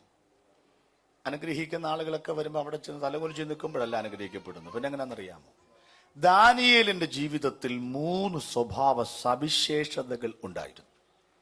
ആ സവിശേഷതകൾ നമ്മുടെ ജീവിതത്തിലും ഉണ്ടായാൽ നമുക്കും ഇവിടെ എങ്ങനെ ഇരിക്കാം? ശുഭപ്പെട്ടിരിക്കാം. നമ്പർ 1, അവൻ ഹൃദയത്തിൽ ഒരു പ്രമാണം ഉള്ളവൻ ആയിരുന്നു. വാക്യം 1-ാം അധ്യായം 8-ാമത്തെ വാക്യം. രാജാവ് നൽകുന്ന രാജകീയമായ ഭോജനം കൊണ്ട് ഞങ്ങളെ തന്നെ അശുദ്ധമാക്കുകയില്ല എന്ന് എവിടെ നിശ്ചയിച്ചു? ഹൃദയത്തിൽ നിശ്ചയിച്ചു. എവിടെയാണ് പ്രമാണം? കയ്യിൽ അല്ല, കക്ഷത്തിൽ അല്ല, കവറിൽ അല്ല, ഷോക്കേസിൽ അല്ല, 550 രൂപയുടെ കൊറിയൻ ബൈബിൾ പ്രിന്റിങ്ങിൽ അല്ല, 150 രൂപയുടെ ബൈബിൾ സൊസൈറ്റി പ്രിന്റിങ്ങിൽ അല്ല. പിന്നെ എവിടാ പ്രമാണം? ഉള്ളവർക്കായി ദൈവത്തിന് സ്തോത്രം. Praise the Lord. എവിടെ പോയാലും ചിലപ്പോൾ ചില രാജ്യത്ത് ഇത് കൊണ്ടുപോകാനൊക്കത്തില്ല. പക്ഷേ ഇതെവിടെ കാണണം? ഹൃദയത്തിൽ ഉണ്ടായിരിക്കണം. അതാണ്. ഉണ്ടെങ്കിലുള്ള ഗുണം അറിയാമല്ലോ. ഈ പ്രമാണം ഹൃദയത്തിൽ ഇല്ലാത്തത് കൊണ്ട് ദാവീദ് സ്വന്തം വീട്ടിലിരിക്കുമ്പോഴും പാപം ചെയ്തു. പക്ഷെ ഈ പ്രമാണം ലിഖിത ഭാഷയിൽ വരാതിരുന്ന കാലഘട്ടത്തിലും പാപം ചെയ്യുവാൻ അവസരം ഉണ്ടായപ്പോഴും യോസേഫ് പറഞ്ഞു, ഇല്ല, ഞാൻ യഹോവയോട് പാപം ചെയ്യുകയില്ല. പാടുന്നതല്ല കാര്യം, പ്രാർത്ഥിക്കുന്നല്ല കാര്യം, പ്രസംഗിക്കുന്നല്ല കാര്യം, ഈ പ്രമാണം ഹൃദയത്തിൽ സൂക്ഷിക്കുന്നതാണ് പ്രധാനപ്പെട്ട കാര്യം. ഇതെല്ലാം പ്രധാനപ്പെട്ട കാര്യങ്ങൾ. അത് ഞാൻ വിടുന്നു. രണ്ടാമത്തേത്, അവൻ വിശ്വസ്തനായിരുന്നു. 6-ാം അധ്യായത്തിന്റെ 4-5 വാക്യങ്ങൾ. രാജ്യം ഭരിക്കുവാൻ 120 പ്രധാനപ്പെട്ട ആളുകളെ തിരഞ്ഞെടുക്കുമ്പോൾ അതിൽ ദാനിയേൽ വിട്ടു. അതിൽ നിന്ന് 3 പേരെ തിരഞ്ഞെടുത്തു. അതിലും ദാനിയേൽ വിട്ടു. അതിലവൻ വിശിഷ്ടനായി വിളങ്ങി. അവനെക്കുറിച്ച് മറ്റുള്ളവർ നോക്കിയപ്പോൾ ഒരു കുറ്റവും കണ്ടെത്തുവാൻ കഴിഞ്ഞില്ല. അവൻ ദൈവസന്നിധിയിൽ വിശ്വസ്തനായിരുന്നു.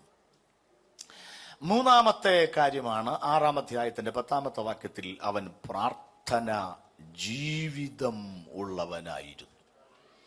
പ്രാർത്ഥിക്കുന്നവനായിരുന്നു അല്ല, പിന്നെന്താണ്? പ്രാർത്ഥന ജീവിതം ഉള്ളവനായിരുന്നു. പറയൂ, ദാനിയേൽ മറ്റൊരു രാജ്യത്ത് പ്രവാസ ലോകത്തിൽ ശുഭപ്പെട്ടിരിക്കുവാൻ, അനുഗ്രഹിക്കപ്പെട്ടിരിക്കുവാൻ 3 കാരണങ്ങൾ. 1, ഹൃദയത്തിൽ പ്രമാണമുള്ളവനായിരുന്നു. 2, വിശ്വസ്തനായിരുന്നു. 3, പ്രാർത്ഥന ജീവിതം ഉള്ളവനായിരുന്നു. 2 വിടുന്നു. 3-ാമത്തേത് വിശകലനം ചെയ്യുവാൻ 6-ാം അധ്യായത്തിന്റെ 10-ാമത്തെ വാക്യത്തിലേക്ക് വരാം. ആ വാക്യം ഒന്ന് വായിക്കാം.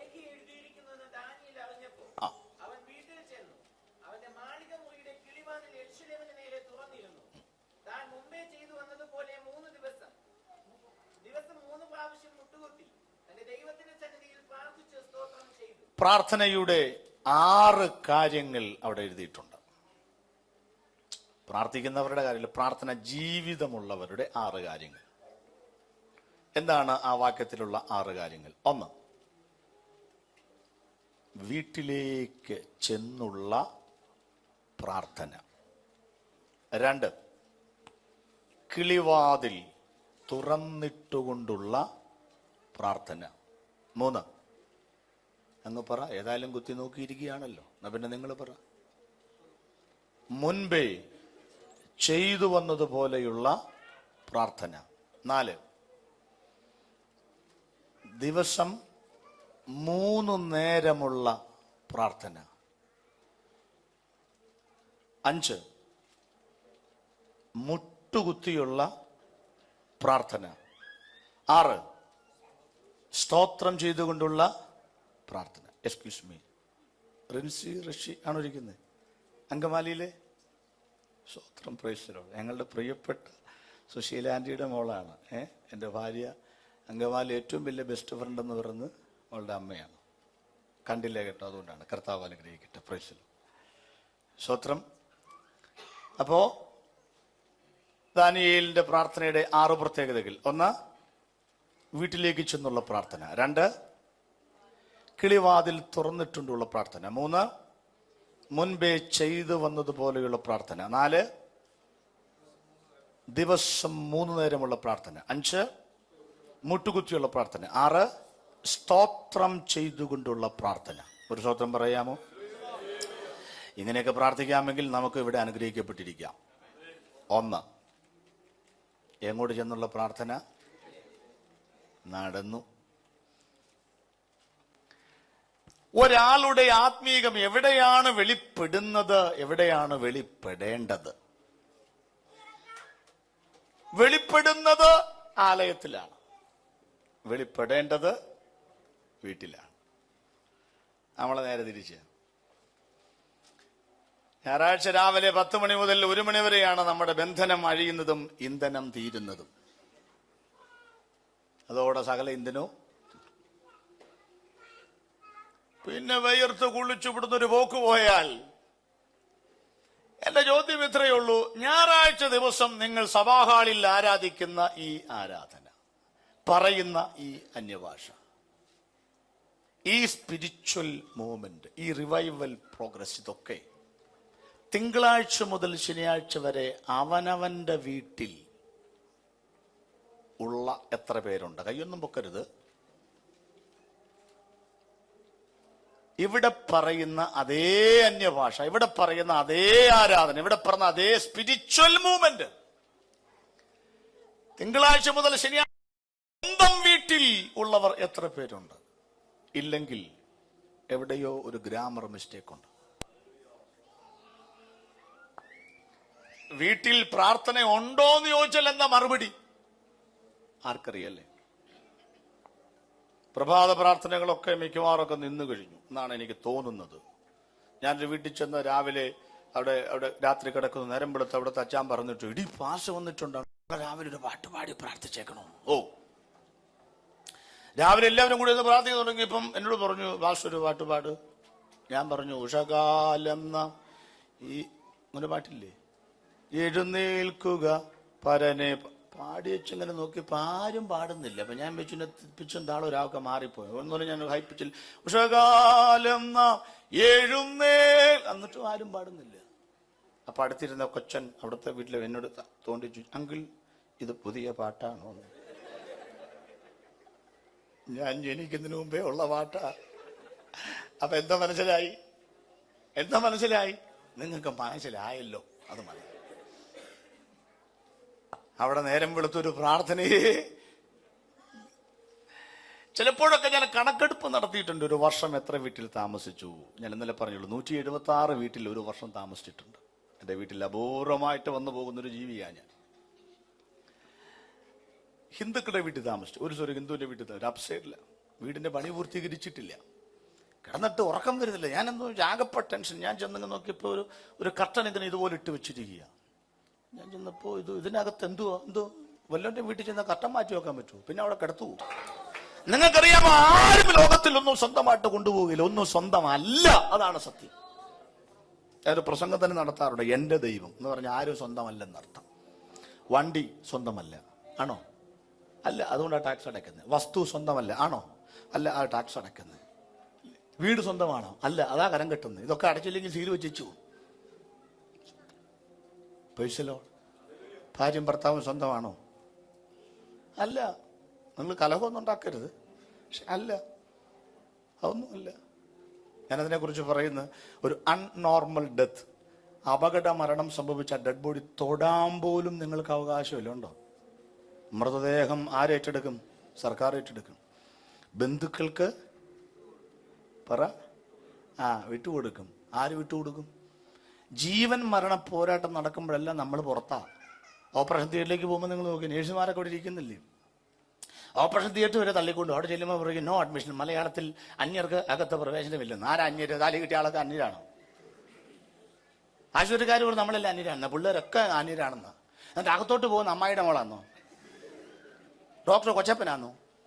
കയ്യിലിരിക്കുന്ന വല്ല സമാധാനത്തിനോ സൂചി, കത്തി, കുറുപടി എല്ലാം കണ്ടാ പോകുന്നേ. ആക്ഷേപിച്ചതല്ല, ഞാനൊരു കാര്യം പറഞ്ഞതാ. അവർ പോലും പറഞ്ഞ് ജീവൻ മരണ പോരാട്ടം നടക്കുമ്പോൾ എല്ലാവരും അന്യരാ. ഉടമസ്ഥൻ അത് തന്നവൻ മാത്രമേ ഉള്ളെന്നാ. മക്കളെ സ്വന്തമാണോ? നമ്മൾ പറയും ഭാഷ കുടുംബകലം ഉണ്ടാക്കാൻ വേണ്ടി വന്നിരിക്കുക. അതൊന്നുമല്ലേ. 10, 20, 22 വയസ്സൊക്കെ കഴിഞ്ഞ് പിള്ളേരെ കല്യാണം കഴിപ്പിച്ചു വിടുമ്പോൾ അവര് ഒരു ടാറ്റായി ഇന്ത്യക്ക് കയറി ഒരു പോക്ക് പോയാൽ പിന്നെ വിളിച്ചാൽ പോലും വരികയില്ല.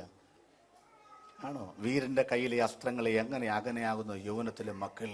അമ്പും വില്ലും ചേർന്നിരിക്കുന്നത് കാണാൻ ഭംഗിയുണ്ടെങ്കിലും അമ്പ് വില്ലിനോട് വിട പറഞ്ഞാൽ മാത്രമേ ലക്ഷ്യസ്ഥാനത്ത് എത്താൻ കഴിയില്ല. ആരാ സ്വന്തം? നമുക്ക് സ്വന്തമാണോ? സ്വന്തമായിട്ട് ആത്മഹത്യ ചെയ്യാൻ പറ്റുമോ? പറ്റുകയില്ല. കയറ് കെട്ടിത്തൂങ്ങി പൊട്ടിയത് ശരിയാണെങ്കിൽ നിന്നെ അകത്തിടും. അപ്പൊ എന്തോ അവന്റെ സ്വന്തം? ഇവിടെ നക്കരയ്ക്ക് കൊണ്ടുപോകാൻ കഴിയുന്ന ഒന്നേ ഉള്ളൂ, ടാക്സ് അടയ്ക്കാത്തൊരു സാധനം. ഏത് രാജ്യത്ത് ഏത് നിയമം വന്നാലും ഏത് രേഖ വന്നാലും മനുഷ്യന്റെ ഷെൽട്ടറുകൾ 3: 1 അമ്മയുടെ ഗർഭപാത്രം, 2 അവൻ താമസിക്കുന്ന വീട്, 3 അവന്റെ ആരാധനാ സ്ഥലം. അതിനകത്ത് അമ്മയുടെ ഗർഭപാത്രം സുരക്ഷിതമല്ല. ഇന്ന് ആരാധനാലയം ഒരുപക്ഷെ അടച്ചുപൂട്ടാം. ഇതെല്ലാം നിങ്ങൾക്ക് വിരോധമായാലും അവനവന്റെ കുടുംബത്തിനകത്തൊരു ദൈവികമായ ബന്ധമുണ്ടെങ്കിൽ അവന് നിലനിൽക്കുവാൻ കഴിയുമെന്നാണ് ഈ പറഞ്ഞതിനർത്ഥം. പുറമേ കാണിക്കുന്ന ആത്മീക പ്രകടനങ്ങൾ കൊണ്ട് ഇനിയുള്ള കാലങ്ങൾ പിടിച്ചു നിൽക്കാനൊക്കത്തില്ല. ആത്മീകം വെളിപ്പെടേണ്ടത് അവനവന്റെ കുടുംബത്തിനകത്തോ വീട്ടിലേക്ക് ചെന്നുള്ള പ്രാർത്ഥന. 21 ദിവസത്തെ ഉപവാസ പ്രാർത്ഥനയ്ക്ക് കഴിയുമ്പോൾ ആളുകൾ പറഞ്ഞേക്കാം, എന്റെ മാസേ ഇവിടെ ഇരുന്നപ്പോ ഒരു സ്വർഗത്തിലായിരുന്നു. ശരിയാ, കാരണം അവസാനത്തെ 3 ദിവസമാണല്ലോ എല്ലാവരും വരുള്ളൂ. അതാകുമ്പോൾ ഒരു ഗുണമുണ്ട്, വയറ് ആളിക്കത്തിന് മുമ്പ് ഉപവാസം തീരുകയും ചെയ്യും, കഞ്ഞിയും കിട്ടും. കഞ്ഞിയും കുടിച്ച് വീട്ടിലോട്ട് പോവുകയും ചെയ്യാം. ഈ പ്രാർത്ഥന കഴിഞ്ഞ് വീട്ടിലോട്ട് പോകാൻ തോന്നുന്നില്ല. എന്നാ കുഴപ്പം? വീട്ടിലോട്ട് പോകാൻ തോന്നാത്തതിന്റെ കുഴപ്പം തന്നെ. ഇവിടെയുള്ള ആത്മീയം എവിടെ ഇല്ലെന്ന് ഒരു സ്തോത്രം പറഞ്ഞില്ലല്ലോ. സ്തോത്രം. പണ്ടൊരു സന്യാസി ആശ്രമത്തിലെ തമ്മിത്തല്ലും വഴക്കും ഗ്രൂപ്പ് പോരും കാരണം ആശ്രമ ജീവിതം മടുത്തു. ഒരു ഹോട്ടലിൽ ചെന്നേച്ച് പറഞ്ഞു, ഒരു മുറി വേണം. റിസപ്ഷനിസ്റ്റ് ചോദിച്ചു, എത്ര ദിവസത്തേക്കാ? 6 മാസത്തേക്ക്. പുള്ളിക്ക് ഭയങ്കര സന്തോഷം. പുള്ളി താക്കോലെടുത്ത് തൊഴുതേച്ച് പറഞ്ഞു, സ്വന്തം ആശ്രമം പോലെ ഇവിടെ ഉപയോഗിക്കാന്ന് പറഞ്ഞു. അപ്പോഴേ താക്കോല് തിരിച്ചു കൊടുത്തിട്ട് പുള്ളി ജീവനും കൊണ്ട് സ്ഥലം വിട്ടു. ആശ്രമത്തിൽ സ്വസ്ഥതയില്ലാത്തതുകൊണ്ട് അങ്ങോട്ട് വന്നത്. എവിടാ സ്വസ്ഥത? എവിടെയാ സമാധാനം? ഒന്നുകൂടെ ക്ലിയർ ചെയ്യുന്നു, അവനവന്റെ വീട്ടിൽ. സ്തോത്രം. ദാനിയേൽ എവിടെ പ്രാർത്ഥിച്ചു? 1 വീട്ടിലേക്ക് ചെന്നുള്ള പ്രാർത്ഥന. 2 കിളിവാതിൽ തുറന്നു എന്നാണോ, തുറന്നിരുന്നു എന്നാണോ? എപ്പ തുറന്നെന്നാ? നേരത്തെ തുറന്നെന്നാ? അല്ല, മനസ്സിലായി. എന്താണ് ഈ ദാനിയേലിന്റെ കിളിവാതിൽ ഇങ്ങനെ തുറന്ന് കിടക്കാൻ കാരണം എന്താ? 1 രാജാക്കന്മാർ 8-ാം അധ്യായത്തിൽ അതിന്റെ 46 മുതൽ വായിക്കുമ്പോൾ, ആലയം പണിതു, ആകാശത്തിലേക്ക് കൈകൾ മലർത്തി മുഴങ്കാൽമേൽ ഇരിക്കുന്ന ശലോമോന്റെ പ്രാർത്ഥനാ വാചകത്തിൽ മനോഹരമായൊരു പദം. കർത്താവേ, വായിക്കേണ്ട സമയത്തിന്റെ കുറവുണ്ട്. ഞങ്ങൾ നിനക്ക് വിരോധമായി നടന്ന എന്തെങ്കിലും പാപം ചെയ്താൽ നീ ഞങ്ങളെ മറ്റുള്ള ജാതികൾക്ക് ഏൽപ്പിക്കും. അവർ ഞങ്ങളെ ബദ്ധരായി അന്യനാട്ടിലേക്ക് പിടിച്ചുകൊണ്ട് പോയാൽ അവിടെ വെച്ച് നിന്റെ ജനത്തിന് പാപബോധം വന്ന് അവർ യെരൂശലേമിലേക്ക് നോക്കി പ്രാർത്ഥിച്ചാൽ, ഈ സ്ഥലത്തേക്ക് നോക്കി പ്രാർത്ഥിച്ചാൽ, ഈ ആലയത്തിലേക്ക് നോക്കി പ്രാർത്ഥിച്ചാൽ, നീ അവരുടെ പാപം ക്ഷമിച്ച് അവരായിരിക്കുന്ന സ്ഥലത്ത് മഞ്ഞും മഴയും നൽകി ദേശാധിപതികളോട് കരുണ തോന്നി അവരെ അവിടുന്ന് വിടുവിച്ച് സ്വന്തം നാട്ടിലേക്ക് കൊണ്ടുവരണം. വേറെയും കുറെ കാര്യങ്ങൾ ശലോമോൻ പ്രാർത്ഥിച്ചു. പ്രാർത്ഥന കഴിഞ്ഞപ്പോൾ കൈകൾ മടക്കി മുഴങ്കാൽ എഴുന്നേറ്റു. ഉടനെ ആലയം പുക കൊണ്ട് നിറഞ്ഞു എന്ന് പറഞ്ഞാൽ പ്രാർത്ഥിച്ചതിന്റെ അടിയിൽ ദൈവം കയ്യൊപ്പിട്ടു. അർത്ഥം മനസ്സിലായല്ലോ? അപ്പൊ ഞങ്ങൾ എവിടെ ബദ്ധരായി കൊണ്ടുപോയാലും ഞങ്ങൾ അവിടെ നിന്നുകൊണ്ട് എങ്ങോട്ട് നോക്കി പ്രാർത്ഥിക്കണം? യെരൂശലേമിലേക്ക്. ഇതൊരു വാഗ്ദത്തമാണ്. വാഗ്ദത്തങ്ങളുടെ നേരെ അവൻ വാതിൽ തുറന്നിട്ടു, ഒരിക്കലും അടച്ചിട്ടില്ല അവൻ. ദൈവമക്കളെ, ഒന്നുകൂടെ പറയട്ടെ, പ്രാർത്ഥിക്കുന്ന ദൈവമക്കളോട് പറയുകയാണ്, നിങ്ങളിവിടെ വന്നതുപോലും ഒരു ദൈവത്തിന്റെ വാഗ്ദത്തമായിരിക്കും. 5 കൊല്ലം മുൻപ് 10 കൊല്ലം മുൻപൊക്കെ ദൈവം നിങ്ങളോട് പറഞ്ഞ ധാരാളം വാഗ്ദത്തങ്ങളുണ്ട്. വാഗ്ദത്തങ്ങളുടെ നേരെ ഒരിക്കലും വാതിൽ അടച്ചിടരുത്. 5 വർഷം കഴിഞ്ഞു, 10 വർഷം കഴിഞ്ഞു, 15 വർഷം കഴിഞ്ഞു, 20 വർഷം കഴിഞ്ഞു. വർഷം എത്ര കഴിഞ്ഞാലും വാക്ക് പറഞ്ഞവൻ മാറുകയില്ലാത്തത് കൊണ്ട് വിഷയം പ്രാർത്ഥനാ പായിൽ നിന്ന് കട്ടയും പടവും മടക്കി കളം വിട്ടൊഴിയരുത്. 24 വർഷം വിശ്വാസികളുടെ പിതാവായ അബ്രഹാമിന് പ്രാർത്ഥിക്കുവാൻ ഒരു വിഷയമുണ്ടായിരുന്നെങ്കിൽ അവന്റെ പിന്തലമുറക്കാരായ നമ്മളും എത്രത്തോളം പ്രാർത്ഥിച്ചാലും മടുക്കണ്ട, മറക്കണ്ട. വാക്ക് പറഞ്ഞ ദൈവം 24ാമത്തെ വർഷമാണെങ്കിലും തലപൊക്കി നോക്കുമ്പോൾ അബ്രഹാമിന്റെ കൂടാരത്തിലേക്ക് അവൻ വരും, വരിക തന്നെ ചെയ്യും. വാഗ്ദത്തങ്ങളുടെ നേരെ വാതിൽ അടയ്ക്കാത്തവർക്കായി ഇന്ന് പകൽ ഞാൻ ദൈവത്തിന് സ്തോത്രം ചെയ്യും. പ്രാർത്ഥിക്കും. 10 മണിക്ക് സഭ എന്ന് തുടങ്ങിയാലും 10:30ക്കും പ്രാർത്ഥിക്കുന്നതാണ്. കർത്താവെ തക്ക സമയത്ത് ആളുകളെ കൂട്ടി. എന്ത് തക്കം വേണം? കിട്ടിയതൊരു തക്കം, അതാണ് ഈ തക്കം എന്ന് പറയുന്നത്. സ്തോത്രം. അവൻ വാതിൽ തുറന്നിരുന്നു. ഒരു ദൂതോടെ പറഞ്ഞേക്കാം, ചില വാതിലുകൾ അതിൻ്റെ കുറ്റി വീഴുകയില്ല എന്ന് പറഞ്ഞാൽ സാക്ഷ കൊളുത്ത് എന്താ അതിൻ്റെ പൂട്ടും താഴും ഒന്നും വീഴുകയില്ല, ലോക്ക് വീഴുകയില്ല. ഇടും, പക്ഷേ അത് വലിയ പ്രശ്നമല്ല. ആരുടെയൊക്കെ മുൻപിൽ? 3 പേരുടെ മുൻപിൽ. ഒന്ന്, യേശുക്രിസ്തുവിന്റെ മുമ്പിൽ വാതിലടച്ചാൽ രക്ഷയില്ല. ആ വാതിൽ തുറക്കാതെ അവൻ അതിനെ മറികടക്കും. ശിഷ്യന്മാർ കല്ലറയിൽ വന്നപ്പോൾ യേശു അവിടെ ഇല്ല. പരിഭ്രമിച്ച് സമാധാനം നഷ്ടപ്പെട്ടവരായി കതക് അടച്ചിരിക്കുമ്പോൾ യേശു അവരുടെ നടുവിൽ പ്രത്യക്ഷനായി. നിങ്ങൾക്ക് അപ്പൊ യേശുവിന്റെ മുമ്പിൽ വാതിൽ ഒത്തിരി നേരം അടച്ചിടാൻ ഒക്കുകയില്ല. സ്തോത്രം. 2, ദൂതന്മാരുടെ മുൻപിൽ അധിക നേരം വാതിൽ അടച്ചിടാൻ ഒക്കുകയില്ല. ദാനിയേലേ, എന്തോ വിളി കേൾക്കൂലെന്നാ വിചാരിച്ചത്. നീ സേവിക്കുന്ന ദൈവം കഴിഞ്ഞ രാത്രിയിൽ നിന്നെ വിടുവിച്ചുവോ എന്ന് നെബൂഖദ്നേസർ രാജാവ് ചോദിച്ചപ്പം ദാനിയേൽ പറയാ, എന്നെ കഴിഞ്ഞ രാത്രിയിൽ എന്ത് ചെയ്തു? കർത്താവിന്റെ ദൂതൻ വന്നു, സിംഹത്തിന്റെ വായടച്ചു. എങ്ങനെ വായടച്ചു? ഇരുമ്പ് ഗേറ്റിന്റെ പുറത്തു നിന്നുകൊണ്ട് മാങ്ങ വരയ്ക്കുന്ന തോട്ടിക്കോലുകൊണ്ട് വായടച്ചെന്നാണോ? ദൂതൻ എവിടെ വന്നെന്നാ? അതിനകത്ത് അർത്ഥം ഇരുമ്പിന്റെ താഴൊന്നും ദൂതന് പ്രശ്നമല്ല. ഇത് രണ്ടും പറഞ്ഞിട്ട് നിങ്ങൾ അനങ്ങാതിരിക്കുകയാണെങ്കിൽ നിങ്ങൾക്ക് വേണ്ടി ഒരു ദൂത്. ആരാധിക്കുന്നവന്റെ മുമ്പിലും വാതിൽ അധിക നേരം പിടിച്ചു നിൽക്കുകയില്ല. ദൂതന്റെ മുമ്പിൽ വാതിൽ നിൽക്കത്തില്ല. അതുകൊണ്ടാണല്ലോ പത്രോസിന്റെ കയ്യെ പിടിച്ച് 1ാമത്തെ കാവലും 2ാമത്തെ കാവലും കിടന്ന് പട്ടണത്തിന്റെ കാവൽ എത്തിയപ്പോൾ ഇരുമ്പ് ഗേറ്റ് സ്വതവേ തുറന്നു. ആരാധിക്കുന്നവന്റെ മുമ്പിലും വാതിൽ പിടിച്ചു നിൽക്കാൻ ഒക്കുകയില്ല. റോമൻ കാരാഗ്രഹത്തിന്റെ പൂട്ട് ഗോദ്രജിന് ഇടത്തൊട്ട് തിരിച്ച് താക്കോൽ കൈവശം വെച്ച് കസേരയിൽ, ചാരുകസേരയിൽ ഉറക്കം തൂങ്ങിയിരിക്കുന്ന ആ പ്രമാണി കേട്ടു ഒരു ആരാധനാ ശബ്ദം. അന്ന് രാത്രിയിൽ പൗലോസും ശീലാസും കൂടെ ദൈവത്തെ ആരാധിക്കുമ്പോൾ കാരാഗ്രഹത്തിന്റെ അടിസ്ഥാനങ്ങൾ കുലുങ്ങി, പൂട്ടുകൾ താനെ തുറന്നു പോകുവാനിടയായി.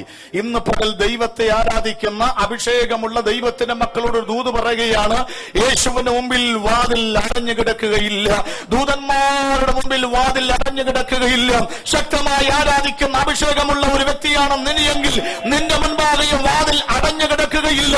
തപ്പുള്ള മിരിയാമിന്റെ മുൻപിൽ, വടിയുള്ള അഹരോന്റെ മുൻപിൽ, വടിയുള്ള മോശയുടെ മുൻപിൽ, പ്രമാണമുള്ള അഹരോന്റെ മുൻപിൽ ചെങ്കടലിന് അധിക നേരം അടഞ്ഞു കിടക്കാൻ ഒക്കത്തില്ല. ഇന്ന് പകൽ ആരാധിക്കുന്ന അഭിഷേകമുള്ള ദൈവ പൈതല്, നിന്റെ മുൻപാകെ ശത്രു അടച്ചിരിക്കുന്ന നിരവധി മണ്ഡലങ്ങൾ ആരാധിച്ച് തുറപ്പിക്കുവാൻ കഴിയുന്ന ദൈവമക്കൾക്കായി ഇന്ന് പകൽ ഞാൻ ദൈവത്തെ സ്തുതിക്കുകയോ. ശക്തിയോടെ കരങ്ങൾ തട്ടി ദൈവത്തെ സ്തുതിക്കട്ടെ. ഇന്ന് പകൽ ആരാധിക്കുന്ന ദൈവജനത്തിന്റെ മുൻപാകെ അധിക നാൾ വാതിൽ അടഞ്ഞു കിടക്കുകയില്ല. യേശുക്രിസ്തുവിന്റെ അധികാരമുള്ള നാമത്തിൽ ഇരുമ്പിന്റെ ഗേറ്റുകളെ തുറക്കുവാൻ കഴിയുന്ന, കല്ലറയുടെ കവാട ബന്ധിത മഹാശിലാ പ്രതിബന്ധത്തെ തകർക്കുവാൻ കഴിയുന്ന, ന്യായപ്രമാണത്തിന്റെ കൽപ്പനകളെ ഉടയ്ക്കുവാൻ കഴിയുന്ന യേശുവിനെ ആരാധിക്കുന്നവന്റെ മുൻപാകെ വാതിലുകൾ അടഞ്ഞു കിടക്കുകയില്ല.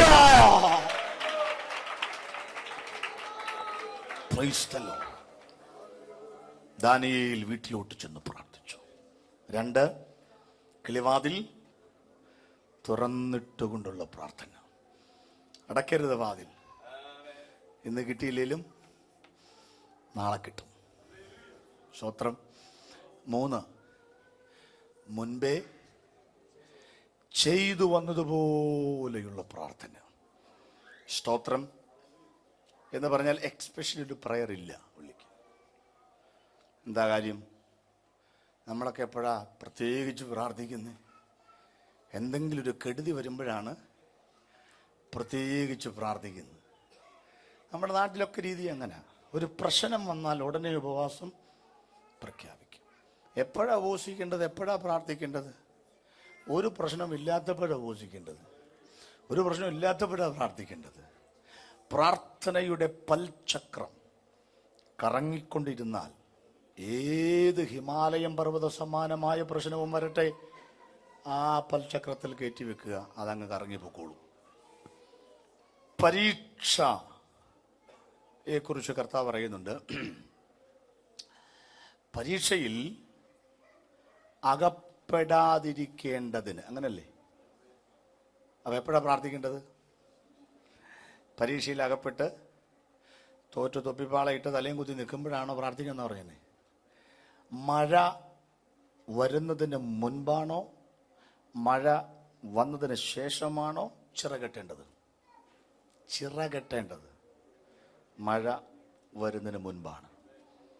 സ്തോത്രം. സൻബല്ലത്തും ധോവ്യാവും തലക്കടിക്കുമ്പോഴല്ല, പാതിരാത്രിയിൽ ഒരു കുറുക്കനെങ്കിലും കയറിയാൽ ഉടഞ്ഞു വീഴും എന്ന് പറഞ്ഞ വാക്ക് മനസ്സിൽ കുറിച്ചോണ്ട് പകലെല്ലാം ആയുധം കയ്യിൽ വെച്ച് അധ്വാനിച്ചുള്ളൂ. രാത്രിയിൽ പഴുതടയ്ക്കാൻ ഒരു കണ്ണിമ പൂട്ടാതെ കാവൽ ചെയ്യുന്ന കോട്ടക്കൊത്തളങ്ങൾ നടന്നു നോക്കി സ്തോത്രം പറഞ്ഞു ഉറപ്പിക്കുന്ന ആ നെഹമ്യാവിനെ കണ്ടോ വേദപുസ്തകത്തിനകത്ത്? അതുകൊണ്ട് ഈ ദിവസങ്ങളിൽ പ്രാർത്ഥനയുടെ പൽചക്രം ഇങ്ങനെ തിരിഞ്ഞുകൊണ്ടിരിക്കട്ടെ. വരാൻ പോകുന്ന ദുരന്തങ്ങൾ, വരാൻ പോകുന്ന അപകടങ്ങൾ. കുവൈറ്റിൽ ഞങ്ങൾ വന്ന ശേഷം തന്നെ ദാരുണമായ വാർത്തകൾ പലതും കേട്ടു. ആക്സിഡന്റ് മരണങ്ങൾ സംഭവിക്കുന്നു. 1 വയസ്സുള്ള കൊച്ചിന് ക്യാൻസർ പിടിച്ചിരിക്കുന്നു, 2.5 വയസ്സുള്ള കൊച്ചിന് ക്യാൻസർ പിടിച്ചിരിക്കുന്നു, ന്യൂമോണിയ ബാധിച്ചിരിക്കുന്നു. നാട്ടിലൊക്കെ എത്ര ദൈവദാസന്മാർ, എത്ര ദൈവമക്കളാണ് അപകടത്തിൽ മരിക്കുന്നത്. എന്താ കാര്യം? നമ്മളൊക്കെ മറ്റ് പലതിനും വേണ്ടി പ്രാർത്ഥിച്ചിങ്ങനെ മുന്നേറുകയാണ്. വിശുദ്ധന്മാർക്ക് വേണ്ടി പ്രാർത്ഥിപ്പീൻ. ആര് പ്രാർത്ഥിക്കാൻ? പരീക്ഷയിൽ അകപ്പെടാതിരിക്കേണ്ടത് പ്രാർത്ഥിപ്പീൻ. ആര് പ്രാർത്ഥിക്കാൻ? സഭ ദൈവത്തിന്റെ നിറവിൽ നിറയേണ്ടതിന് പ്രാർത്ഥിപ്പീൻ. ആര് പ്രാർത്ഥിക്കാൻ? അനർത്ഥം വ്യസനത്തിന് കാരണമാകാതിരിക്കേണ്ടതിന് പ്രാർത്ഥിപ്പീൻ. ആര് പ്രാർത്ഥിക്കാൻ? ആഗോള ഉണർവിനായി പ്രാർത്ഥിപ്പീൻ. ആര് പ്രാർത്ഥിക്കാൻ? 15 വിഷയങ്ങളാണ് പുതിയ നിയമത്തിൽ വേദപുസ്തകത്തിൽ ദൈവസഭ പ്രാർത്ഥിക്കേണ്ടതായി പറഞ്ഞിരിക്കുന്നത്. പക്ഷെ നമ്മൾ ആര് പ്രാർത്ഥിക്കാൻ? അതുകൊണ്ട് എന്താ സംഭവിക്കുന്നത്? ആക്സിലേറ്റർ നല്ലതാ, പുതിയതാണ് വണ്ടി, പക്ഷേ ക്ലച്ചും ബ്രേക്കും പിടിക്കാനുള്ള വൈദഗ്ധ്യം കൊണ്ടൊന്നും മുന്നോട്ട് പോകാൻ ഒക്കത്തില്ല. പ്രിയപ്പെട്ടവരെ, ഞാൻ ഏതാണ്ട് ഒരു 4 ലക്ഷം എങ്കിലും കിലോമീറ്റർ വണ്ടി ഓടിച്ചിട്ടുണ്ട്. പക്ഷേ നമ്മുടെ ബ്രേക്കും നമ്മുടെ സിസ്റ്റവും പവർ ഗിയറും പവർ സ്റ്റിയറിംഗും ഒക്കെ ആയതുകൊണ്ടൊന്നുമല്ല. ചിലപ്പോഴൊക്കെ ചില വണ്ടികളുടെ മുമ്പിൽ നമ്മൾ പെട്ടെന്ന് പെട്ടുപോയതുപോലെ തോന്നാറില്ലേ? ഒരു ബ്ലേഡ് പരുവത്തിന് വെട്ടിത്തിരിഞ്ഞ് വണ്ടി പോയപ്പോൾ ഓർക്കണം, 10 പ്രാവശ്യമെങ്കിലും പാണ്ടിലോരുടെ അടിയിൽ പോകേണ്ട ജീവിതങ്ങളാണ് ഇതിനകത്ത് ഇരിക്കുന്നത്. നിന്റെ ഡ്രൈവിംഗിന്റെ വൈദഗ്ധ്യം കൊണ്ടല്ല, പക്ഷെ നീ അകപ്പെട്ടു പോകാതിരിക്കേണ്ടതിന് നിനക്ക് വേണ്ടി മുൻപേ ആരൊക്കെയോ പ്രാർത്ഥിച്ചു. യേശുവിന്റെ രക്തം തളിച്ചു നിന്നെ വേർതിരിച്ചത് കൊണ്ട് ആ ഒരു ബ്ലേഡ് പരിവമാണ് യേശുവിന്റെ രക്തത്തിന്റെ പ്രസക്തി എന്ന് പറയുന്നത്. ഇന്ന് ഈ പകൽക്കാലം വരാൻ പോകുന്ന ആപത്തുകളെ മുൻകൂട്ടി കണ്ടുകൊണ്ട് വാഹനത്തിന്റെ മേൽ, നിന്റെ ജോലിയുടെ മേൽ, നിന്റെ ആരോഗ്യത്തിന്റെ മേൽ, നിന്റെ ബ്ലഡിനകത്ത് പോലും മറഞ്ഞിരുന്ന് വെളിപ്പെടുവാൻ ആരംഭിക്കുന്ന മാരകമായ രോഗത്തിന്റെ മേൽ ഇന്ന് രാത്രി പകൽ ആര് സ്തോത്രം ചെയ്ത് പ്രാർത്ഥിക്കും? മുൻപേ പ്രാർത്ഥിക്കുന്നവർക്കായി ഇന്ന് പകൽ ഞാൻ ദൈവത്തിന് സ്തോത്രം ചെയ്യുകയോ.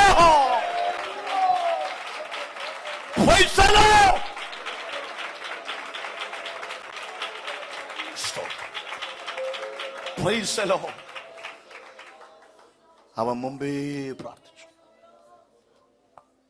സ്തോത്രം. മുമ്പേ പ്രാർത്ഥിച്ചു. ഈ മൃഗങ്ങളൊക്കെ നോക്കിയാൽ പലതും പഠിക്കാം. അതിലൊന്നാണ് ഈ പട്ടി. മാർക്കറ്റിലൂടെ നടക്കുന്ന പട്ടിക്ക് ഏറുകൊള്ളുന്നുണ്ട് കണക്കില്ല. പക്ഷെ ഇന്ന് വരെ പാരസെറ്റാമോൾ മേടിച്ച് കഴിച്ചിട്ടില്ല. അത് എന്താണെന്നറിയാമോ? കല്ല് വരുമ്പോഴേ കാണിക്കും എന്ന് പറഞ്ഞാൽ കേട് അഡ്വാൻസ് ആയിട്ട് തള്ളും പുള്ളി. ഈ ദോഷം പോയി കഴിഞ്ഞാണ് പിന്നെ കല്ല് വന്ന് കൊള്ളുന്നത്. ഒറ്റ രോമമില്ല ഈ മാർക്കറ്റിൽ നടക്കുന്ന പട്ടി. പക്ഷെ ഇന്ന് വരെ ജലദോഷം പോലും ഇല്ല. എല്ലാം മനസ്സിലായോ? കേട് മുന്നിലേ തള്ളാൻ പഠിക്കണം. വരാൻ പോകുന്നതിന് നേരത്തെ തള്ളിവിടാൻ പഠിക്കണം. അല്ലാണ്ട് ഗതികെട്ടല്ല ഉപവാസം പ്രഖ്യാപിക്കുന്നു. ഗതികെട്ടല്ല പ്രാർത്ഥനയ്ക്ക് ഇരിക്കുന്നത്. ഇന്ന് പകൽ ഒന്നുകൂടെ പറയട്ടെ, ജീവിതത്തിൽ വരാൻ പോകുന്ന ആ കാര്യങ്ങളെ കാണാൻ അകം കണ്ണ് പ്രകാശിച്ചവർക്കായി ഞാൻ ദൈവത്തെ സ്തുതിക്കുന്നു. അവൻ മുൻപേ ചെയ്തു വന്നതുപോലെ. നാലാമത്തെ വിഷയം എന്താ? ദിവസം 3 നേരം പ്രാർത്ഥിച്ചു. ദിവസം 3 നേരം. ഒരു സ്വത്രം പറ. ഇതിനു മുമ്പേ പറഞ്ഞ 3 കാര്യങ്ങളുമായി വലിയ ബന്ധമില്ലെങ്കിലും നാലാമത്തെ കാര്യവുമായിട്ടൊരു കുറച്ച് ബന്ധമുണ്ട്. ദിവസം 3 നേരം അതുണ്ട്.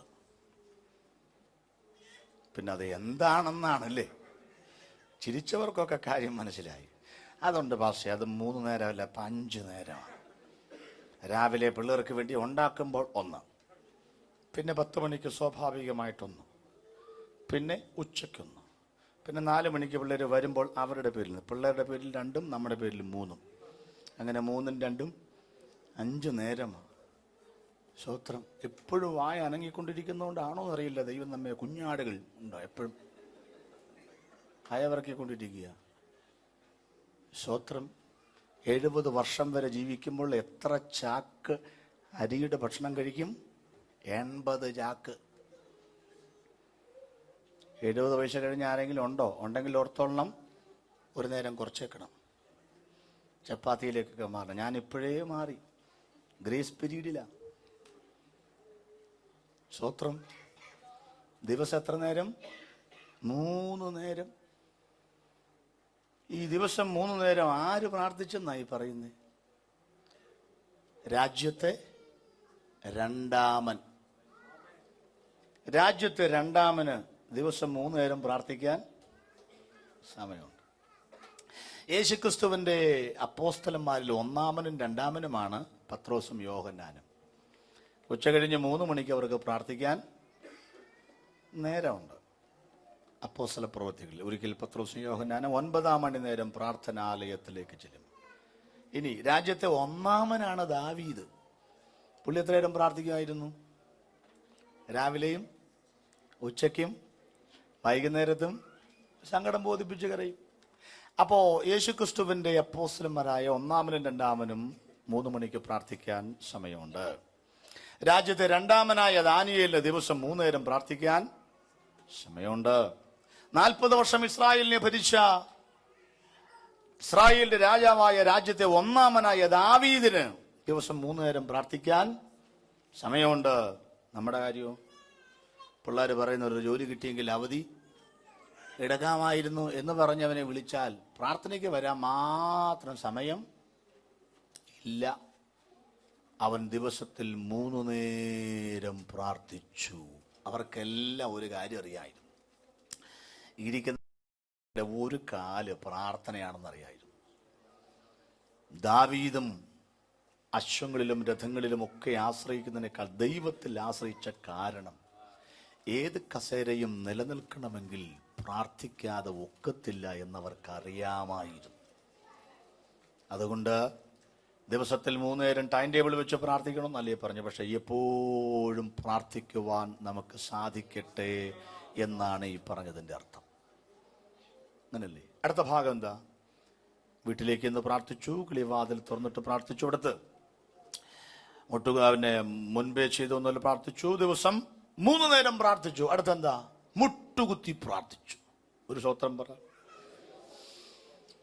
ഈ മുട്ടുകുത്തി പ്രാർത്ഥിച്ചു എന്ന് പറഞ്ഞാൽ എങ്ങനെയൊക്കെ പ്രാർത്ഥിക്കാം ഒരാൾക്ക്? Body language. പഴയ നിയമത്തിൽ പ്രാർത്ഥിക്കുമ്പോൾ ഒരു ബോഡി ലാംഗ്വേജ് ആണ്. മുഴങ്കാലുകൾക്കിടയിൽ തല വെച്ച് പ്രാർത്ഥിക്കുക.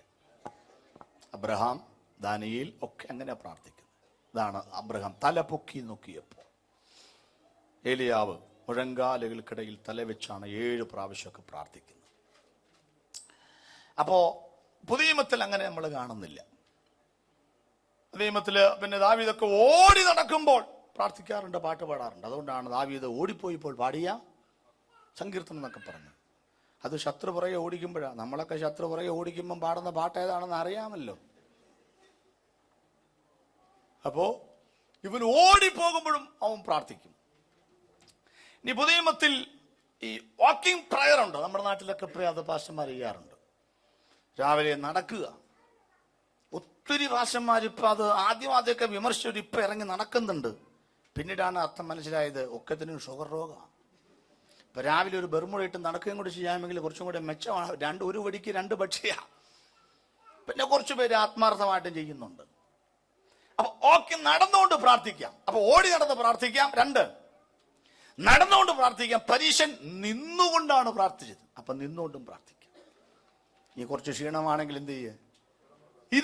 ഇരുന്ന് പ്രാർത്ഥിക്കുക. പണ്ടൊരു പാസ്റ്റർ പറഞ്ഞ പോലെ, എനിക്ക് ഇച്ചിരി ക്ഷീണമായതുകൊണ്ട് ഞാൻ ഇന്ന് നിന്ന് പ്രസംഗിക്കുന്നില്ല, ഞാൻ ഇച്ചിരി നേരം ഇരുന്ന് പ്രസംഗിക്കാം. ഒരച്ചായൻ പറഞ്ഞു, ഞങ്ങൾക്ക് അതിനേക്കാൾ കൂടുതൽ ക്ഷീണമായിട്ട് ഞങ്ങൾ കിടന്ന് കേട്ടോളാന്ന് പറഞ്ഞു. അപ്പോ ഇരുന്ന് പ്രാർത്ഥിക്കാം. ഇനി ഇരുന്നിട്ടും പ്രാർത്ഥന വരുന്നില്ലെങ്കിൽ അടുത്ത പടി എന്തുവാ? കിടന്നുകൊണ്ട് പ്രാർത്ഥിക്കാം. കിടന്നിട്ടും നീ പ്രാർത്ഥിക്കുന്നില്ലെങ്കിൽ ഇനി പ്രാർത്ഥിക്കണ്ട, ഞങ്ങൾ എടുത്തോണ്ട് പ്രാർത്ഥിച്ചോളാം. എവിടെയെങ്കിലും കൊണ്ടുപോയി ചൊല്ലുത്തും നടത്തി അങ്ങോട്ട് കുഴിച്ചിട്ട് അവസാനിപ്പിച്ചോളാം. ഇത്രയൊക്കെ ബോഡി ലാംഗ്വേജ് പുതിയ നിയമത്തിലുണ്ട്. പക്ഷെ ദാനിയേൽ ചെയ്തതും യേശു ചെയ്തതും മുട്ടുകുത്തി പ്രാർത്ഥിച്ചു. എന്താണ് അതിന്റെ അർത്ഥം എന്നറിയാം? മുട്ടുകുത്തിയാൽ എവിടെ? ഇവിടെ. ദൈവത്തിന്റെ മുൻപിൽ മുട്ടുകുത്തിയാൽ മനുഷ്യന്റെ മുൻപിൽ മുട്ടുകുത്തേണ്ടി വരില്ല. ദൈവത്തിന്റെ മുൻപിൽ ഒന്ന് കരയാൻ പഠിച്ചാൽ മനുഷ്യന്റെ മുൻപിൽ നീ കരയേണ്ടി വരില്ല. ദൈവത്തിന്റെ മുൻപിൽ കൈനീട്ടി വല്ലതും ചോദിക്കാൻ പഠിച്ചാൽ മനുഷ്യന്റെ മുൻപാകെ കൈനീട്ടി തെണ്ടി നടക്കേണ്ട ഗതികേട് വരില്ല.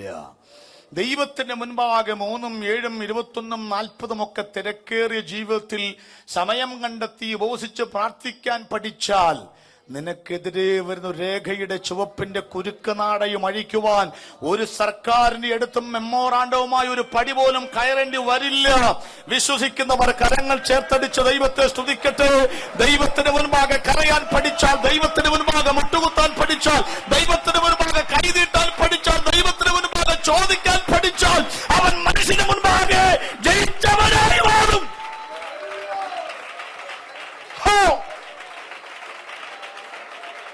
Praise the Lord.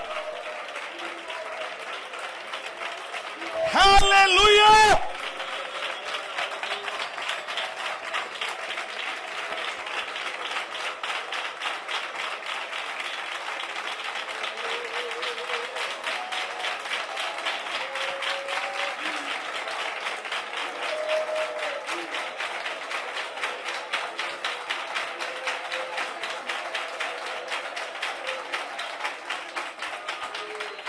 ദൈവത്തിന്റെ മുൻപിൽ തോറ്റവനാണ് മനുഷ്യന്റെ മുൻപിൽ ജയിക്കുന്നത്. ഇന്ന് പകൽ സറണ്ടർ ചെയ്യുക ദൈവത്തിന്റെ മുമ്പിൽ. യേശു ഗദസമനയിൽ എന്ത് ചെയ്തു? മുട്ടുകുത്തി പ്രാർത്ഥിച്ചു. അതിന്റെ ഫലം, യേശു ക്രൂശിൽ മരിച്ച എങ്ങനെയാണെന്നറിയാമോ? തല കുമ്പിട്ടു എന്നല്ല. ബൈബിൾ സൊസൈറ്റിയിൽ മനോഹരമാണ് ആ വാക്ക്. പുളിച്ചെവിഞ്ഞ് കുടിച്ച ശേഷം നിവൃത്തിയെന്ന് ആത്മാവിനെ ഏൽപ്പിച്ച് തല ചായ്ച്ചു എന്ന ചെരിച്ചാ പ്രിന്റ് ചെയ്തിരിക്കുന്നത് ബൈബിൾ സൊസൈറ്റി. ചാകാൻ കിടക്കുന്ന ആൾ പോലും കട്ടിൽ കിടക്കലാണെങ്കിൽ പോലും ചെവി പോലും മടിഞ്ഞു പോകും.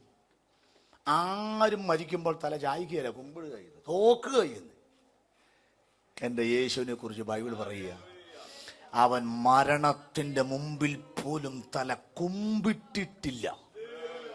തല ചായ്ച്ചതേ ഉള്ളെന്ന് പറഞ്ഞാൽ ചായ്ച്ചത് ഒരു താൽക്കാലിക വിശ്രമമാണ്. 3-ാമത്തെ ദിവസം മരണത്തെ ജയിച്ചുകൊണ്ട്, പാതാളത്തെ ജയിച്ചുകൊണ്ട് യേശു വരാൻ കാരണം എന്നാണെന്നറിയാമോ? ഗദസമനയിൽ മുട്ടുകുത്തിയവൻ കാൽവറിയിൽ മുട്ടുമടക്കുകയില്ല. ഇന്ന് പകൽ ദൈവത്തിന് മുൻപാകെ നീ മുട്ടുമടക്കിയ വിഷയം നിന്റെ മുൻപാകെ മുട്ടുകുത്താൻ പോവുകയാണ് എന്ന് വിശ്വസിക്കുന്നവർക്ക് വേണ്ടി വ്യാപരിക്കുന്ന അവന്റെ ബലത്തിൽ വല്ലഭത്വത്തിന്റെ വ്യാപാരത്തിനായി എന്റെ ദൈവത്തെ സ്തുതിക്കുകയോ.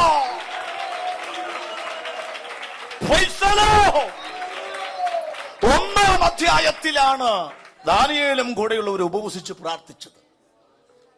കഴിച്ച ശാപ്പാട് എന്തുവാ? ശാകപദാർത്ഥം. എന്തോരും വ്യാഖ്യാനം, പരിപ്പും പച്ചവെള്ളം എന്ന് പറയുന്നു. 6-ാം അധ്യായത്തിലാണ് ദാനിയേൽ സിംഹത്തിന്റെ ഗുഹയിലേക്ക് വന്ന് വീഴുന്നത്.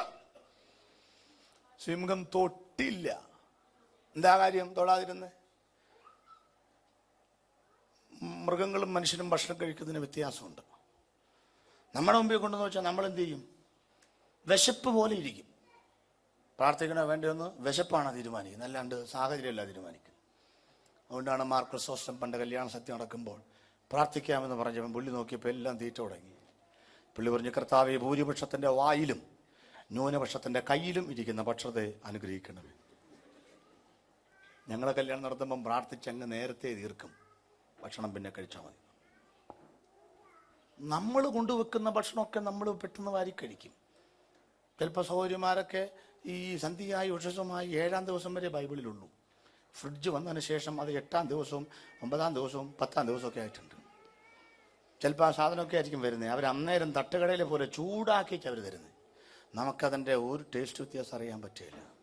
വിശപ്പ് കൊണ്ട് പകുതി തിന്നുമ്പോഴാണ് നൂലൊക്കെ പൊങ്ങുന്നത്. ഇത് വളിച്ചല്ലോടി എന്ന് പറയുന്നത്. അവരടുക്കളയെ കൊണ്ടുപോയി ചോറി വളിച്ചിട്ടൊന്നുമില്ല എന്നൊക്കെ പറഞ്ഞാൽ അടുക്കള മണത്ത് വെച്ചിട്ട് വളിച്ചതാ. പിന്നെ ചിലവാകുന്നെങ്കിൽ ചിലവായിക്കൊട്ടെ എന്ന് അങ്ങനെ ചെയ്തതാ. ഓട്ടെ. ഏതായാലും നിങ്ങളുടെ വീട്ടിലെ പൂച്ച പോലും അങ്ങനെ ഭക്ഷണം കഴിക്കുകയില്ല, അറിയാമോ? പൂച്ചയ്ക്ക് ചോറ് കൊടുത്താൽ പൂച്ച വന്നിട്ട് ആദ്യം മണത്ത് നോക്കും. എന്താ കാര്യം? ഇത് സന്ധ്യയായി ഉഷസ്സുമായി 3-ാം ദിവസത്തെ ആണോ എന്നാണ് ഈ നോക്കുന്നത്. അങ്ങനെ. അപ്പൊ സിംഹം എങ്ങനെയാ ഭക്ഷണം കഴിക്കുന്നത്? സിംഹം വെജാണോ നോൺ വെജാണോ? നോൺ വെജാണ്. അത് വെണ്ടയ്ക്കയും കത്തിരിക്കയും സാമ്പാറും തിന്നുന്ന പാർട്ടിയല്ല അത്. അവനെങ്ങനാന്ന് വെച്ചാൽ പതുങ്ങിയിരിക്കും, പറന്നു പോകുന്ന മാൻകുട്ടിയുടെ മേൽ ചാടി പറക്കം തള്ളിയ പോലെ വീടും. കാലുകൊണ്ട് കടിച്ചു ചവിട്ടിപ്പിടിച്ച് കോമ്പല്ല് കൊണ്ട് കുത്തി വലിച്ച് പറിച്ച് കടിച്ചെടുത്ത നെഞ്ചൻ കൂടുകൾ പിടിച്ചു വലിച്ച് വാരിയല്ലുകളൊക്കെ വായുവിൽ പറത്തി ഇങ്ങനെ തിന്നണം. ആർക്ക്? അതിനാണ് അവന് കോമ്പല്ല് വെച്ചിരിക്കുന്നതും. അങ്ങനെ തിന്നാതിരിക്കാനാണ് നമുക്ക് കോമ്പല്ല് തരാത്തതും, അറിയാം. അപ്പൊ ഇവനിങ്ങനെ എന്നിട്ട് ബാക്കി എന്ത് ചെയ്യും? തന്റെ കുഞ്ഞുങ്ങൾക്ക് വെച്ചേച്ച് പോകും. ഇവനിങ്ങനെ പെട്ടെന്ന് എല്ലാം വിഴുങ്ങുന്ന സ്വതല കടിച്ചു പറിച്ച് അങ്ങനെ തിന്നണം. അതിന് മാംസാഹാരമാണ് ഇഷ്ടം. ഈ ദാനിയേൽ വന്ന് വീണപ്പോഴേ ഇവൻ ചെന്ന് മണത്ത് നോക്കി. അപ്പോഴേ മനസ്സിലായി, കായത്തിന്റെ മണം വരുന്നു, പരിപ്പിന്റെ മണം വരുന്നു, സാമ്പാറിന്റെ മണം വരുന്നു. കാരണം പഴയ മത്തിൽ 1-ാം അധ്യായത്തിൽ പരിപ്പാണെന്ന്, പച്ചക്കറി ഒന്ന് കടിച്ചു കുടയുമ്പോഴേക്കും വെണ്ടയ്ക്കയും കത്തിരിക്കയും പോകുന്നില്ല, 4 കഷ്ണമായിട്ട് പോകും. എനിക്കെങ്കിലും വേണ്ടെന്ന് പറഞ്ഞു. ഒരു തമാശയാണെങ്കിലും ദൂത് പറഞ്ഞേക്കാം. 1-ാം അധ്യായത്തിൽ നീ ശാഖപദാർത്ഥം കഴിച്ചാൽ, 1-ാം അധ്യായത്തിൽ നീ മുട്ടുകുത്തിയാൽ, 1-ാം അധ്യായത്തിൽ നീ ഉപവസിച്ചാൽ, അന്നേരമല്ല അതിന്റെ ശക്തി വെളിപ്പെടുന്നത്. അത് വെളിപ്പെടുന്നത് 6-ാമത്തെ അധ്യായത്തിലാണ്. ദൈവമക്കളെ, നിന്റെ കണ്ണുനീർ വൃഥാവല്ല, നീ ഉപവസിക്കുന്ന വൃഥാവല്ല. ഇന്ന് പകൽ നീ പ്രാർത്ഥിക്കുന്ന വിഷയത്തിന് നിന്നെ വിഴുങ്ങാൻ ഭാവിക്കുന്ന സിംഹത്തെ മറികടക്കാനുള്ള കഴിവുണ്ട്. നിന്റെ കീറപ്പായിലെ പ്രാർത്ഥനയ്ക്കെന്ന് മനസ്സിലാക്കിയ അനുഭവിച്ച എത്ര ദൈവമക്കളുണ്ട്. ഉപവാസത്തിന് ശത്രുവിന്റെ കോട്ടക്കൊപ്പളങ്ങളിൽ സ്ഫോടനാത്മകമായ ബോംബിടുവാൻ കഴിവുണ്ടെന്ന് അനുഭവിച്ചവർക്കായി ഇന്ന് പകൽ ഞാൻ ദൈവത്തെ സ്തുതിക്കുകയോ.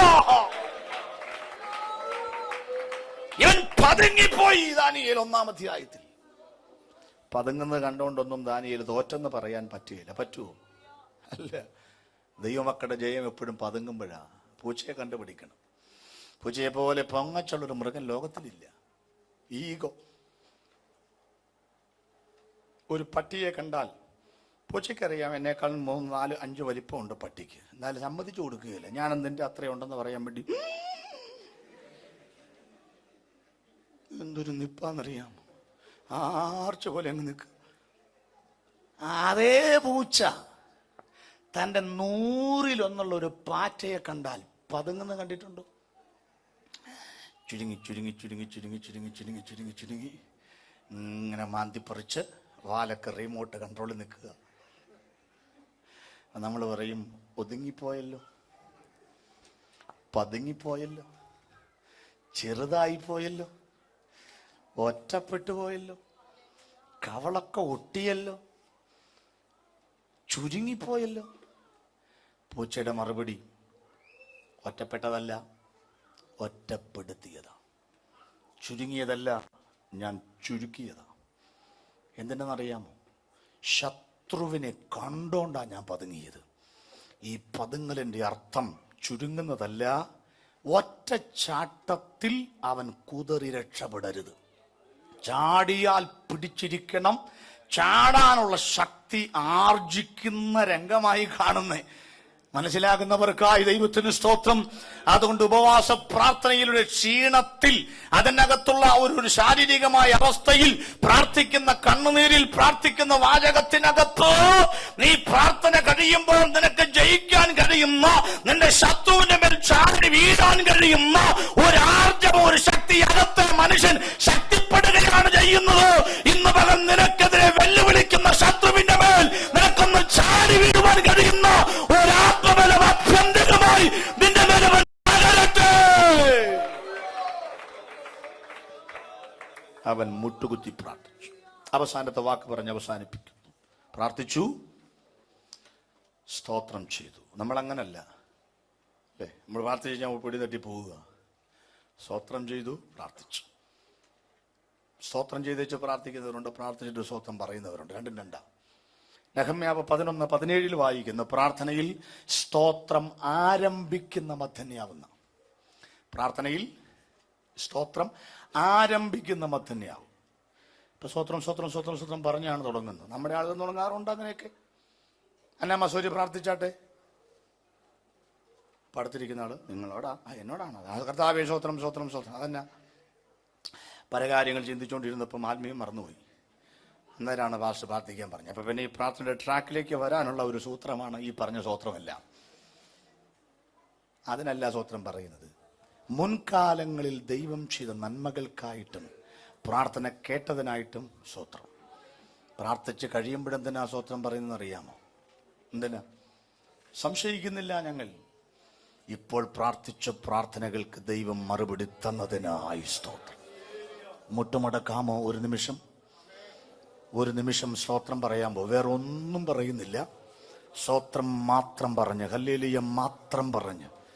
പെരുമ്പാവൂര് രായമംഗലത്തൊരു അപ്പച്ചനുണ്ടായിരുന്നു. ഷാരോൻ ചർച്ചില. പാസ്റ്റർക്ക് അറിയുമായിരിക്കും. പേര് സോത്രപ്പച്ചൻ. എന്തോന്ന്? സോത്രപ്പച്ചൻ. 1.5 ലക്ഷം രൂപ ബാങ്കിൽ ജപ്തി വന്നപ്പോൾ അപ്പച്ചൻ പറഞ്ഞു, 1.5 ലക്ഷം രൂപയുടെ ജപ്തി വന്നു ദൈവത്തിന്. പിള്ളേരെല്ലാം ചിരിച്ചു. പിറ്റത്തെ തിങ്കളാഴ്ച ആ കടലാസ് കാണാനില്ല. കോടതിയിൽ അപ്പച്ചന് പോകേണ്ടി വന്നില്ല. അപ്പച്ചൻ പറഞ്ഞു, കഴിഞ്ഞ വെള്ളിയാഴ്ച ജപ്തി വന്നു ദൈവത്തിന് സ്തോത്രം. തിങ്കളാഴ്ച കടലാസ് കാണാനില്ല ദൈവത്തിന്. 2 മക്കൾ ഗൾഫിൽ വന്നു. 3 വർഷം കഴിഞ്ഞ് 1.5 ലക്ഷം രൂപ തിരിച്ചയച്ചു കൊടുത്തു. അപ്പച്ചൻ രായമംഗലം സർവീസ് സഹകരണ ബാങ്കിൽ ചെന്നിച്ച് പറഞ്ഞു, നിങ്ങളുടെ കാശടയ്ക്കാൻ പിള്ളേര് പൈസ തന്നിട്ടുണ്ട്, കടലാസ് കണ്ടാൽ പൈസ അടയ്ക്കാം. അന്വേഷിച്ച് പിടിച്ചപ്പോൾ സർവീസ് സഹകരണ ബാങ്കിന്റെ അലമാരി കൊണ്ടുപോയി അന്ന് രാത്രി ഷിഫ്റ്റ് ചെയ്യാൻ വേണ്ടി പെരുമ്പാവൂർ കൊണ്ടുപോയി. പെരുമ്പാവൂർ അന്വേഷിച്ചപ്പോൾ പഴയ അലമാരിക്കകത്ത് അപ്പച്ചൻ്റെ ജപ്തി കടലാസിരിക്കുന്നു. പിഴയടക്കം പലിശയടക്കം അപ്പച്ചൻ പൈസ അടച്ചു. 3ാമത്തെ സ്തോത്രത്തിനായി അപ്പച്ചൻ വന്നിച്ചു പറഞ്ഞു, 2 വർഷം മുൻപ് 1.5 ലക്ഷം രൂപ ജപ്തി വന്നതിനായി ദൈവത്തിന് സ്തോത്രം. പിറ്റത്തെ തിങ്കളാഴ്ച കടലാസ് കാണാത്തതിനായി ദൈവത്തിന് സ്തോത്രം. ഇപ്പം അത് കണ്ടുകിട്ടി. പക്ഷെ അതിനു മുമ്പേ പൈസ എൻ്റെ കയ്യിൽ തന്ന ദൈവത്തിന് വല്ലം പിടികിട്ടിയോ? നാഗസാക്കിയിൽ ഇട്ട ബോംബിനേക്കാൾ ശക്തിയുണ്ട് നീ പറയുന്ന ഒരു സ്തോത്രത്തിന്. സ്തോത്രം ചെയ്യാൻ പോവുക. സ്തോത്രം ചെയ്യാൻ പോവുക. ഒരു നിമിഷം എല്ലാ കണ്ണുകളും അടയട്ടെ. അതരങ്ങൾ തുറന്ന് ആത്മാർത്ഥമായി വീട്ടിൽ നിന്ന് സുഗന്ധവർഗവുമായി സ്ത്രീകൾ സ്തോത്രം പറഞ്ഞിറങ്ങിയപ്പോഴേ, വചനത്തിലില്ലെങ്കിലും പേടിച്ചിട്ടോ അല്ലാതെ സ്തോത്രം പറഞ്ഞിറങ്ങിയപ്പോഴേ ദൂതൻ വന്ന കല്ലുകൾ ഉരുട്ടി മാറ്റുവാനിടയായി. ഇന്ന് പകൽ നിങ്ങൾ മുഴങ്കാൽ മടക്കിയിരിക്കുന്ന വിഷയം നിങ്ങളുടെ മുമ്പിൽ മുട്ടുകുത്തുന്ന വിശ്വാസ കണ്ണുകളാൽ കണ്ടുകൊണ്ട് സ്തോത്രം പറയാമോ? ആരും മിണ്ടാതിരിക്കരുത്, ആരും സ്തോത്രം പറയാതിരിക്കരുത്. ഇന്ന് പകൽ നിങ്ങൾ മുഴങ്കാൽ മടക്കിയ വിഷയം നിങ്ങളുടെ മുൻപാകെ മുട്ടുകുത്താൻ പോവുകയാ. നിങ്ങൾ സ്തോത്രം പറയാൻ പോകുന്ന വിഷയം നിങ്ങൾ ജയിച്ചിരിക്കാൻ പോവുകയാ. സിംഹത്തിന്റെ വാൽ അടയുവാനുള്ള ദൈവത്തിന്റെ സ്തോത്രം. വാളിന്റെ വാഴ്ത്തല തെറ്റുന്നതിനായി ദൈവത്തിന്റെ സ്തോത്രം. ബലഹീനതയിൽ ശക്തി പ്രാപിക്കുന്നതിനായി ദൈവത്തിന്റെ സ്തോത്രം. രാജ്യങ്ങൾ കീഴടങ്ങുന്നതിനായി ദൈവത്തിന് സ്തോത്രം. തീയുടെ ബലം കെടുന്നതിനായി ദൈവത്തിന് സ്തോത്രം. ഇന്ന് രാത്രിയിൽ യുദ്ധം ജയിക്കുന്നതിനായി ദൈവത്തിന് സ്തോത്രം. സിംഹത്തിന്റെ വായടപ്പിക്കുന്ന ദൈവത്തിന് സ്തോത്രം. പ്രതികൂലങ്ങൾ മാറ്റ ദൈവത്തിന് സ്തോത്രം. സ്തോത്രം സ്തോത്രം സ്തോത്രം സ്തോത്രം സ്തോത്രം സ്തോത്രം സ്തോത്രം. യേശുക്രിസ്തുവിന്റെ നാമത്തിൽ, യേശുക്രിസ്തുവിന്റെ നാമത്തിൽ, യേശുക്രിസ്തുവിന്റെ നാമത്തിൽ ഇതുവരെ നിങ്ങളെ മുൻപോട്ട് വിടുവാൻ തടസ്സമായി നിങ്ങളുടെ തലയ്ക്ക് മുകളിൽ ഒരു രേഖ വന്നിരിക്കുന്നെങ്കിൽ ഇന്ന് പകൽ വേറെ ഒന്നിനും മാർഗമില്ല. രാജാവിന്റെ ഹൃദയം ദൈവത്തിന്റെ കയ്യിൽ നീർത്തോട് കണക്കായി ഇരിക്കുന്നു. ഇഷ്ടമുള്ള ഇടത്തേക്ക് തിരിച്ചു വിടേണ്ടതിന് അതരങ്ങൾ തുറന്ന് ഇന്ന് പകൽ ദൈവത്തെ സ്തുതിക്കട്ടെ. സകലത്തിലും യേശുക്രിസ്തു മുഖാന്തരം ജയം നൽകുന്ന ദൈവത്തിന് സ്തോത്രം.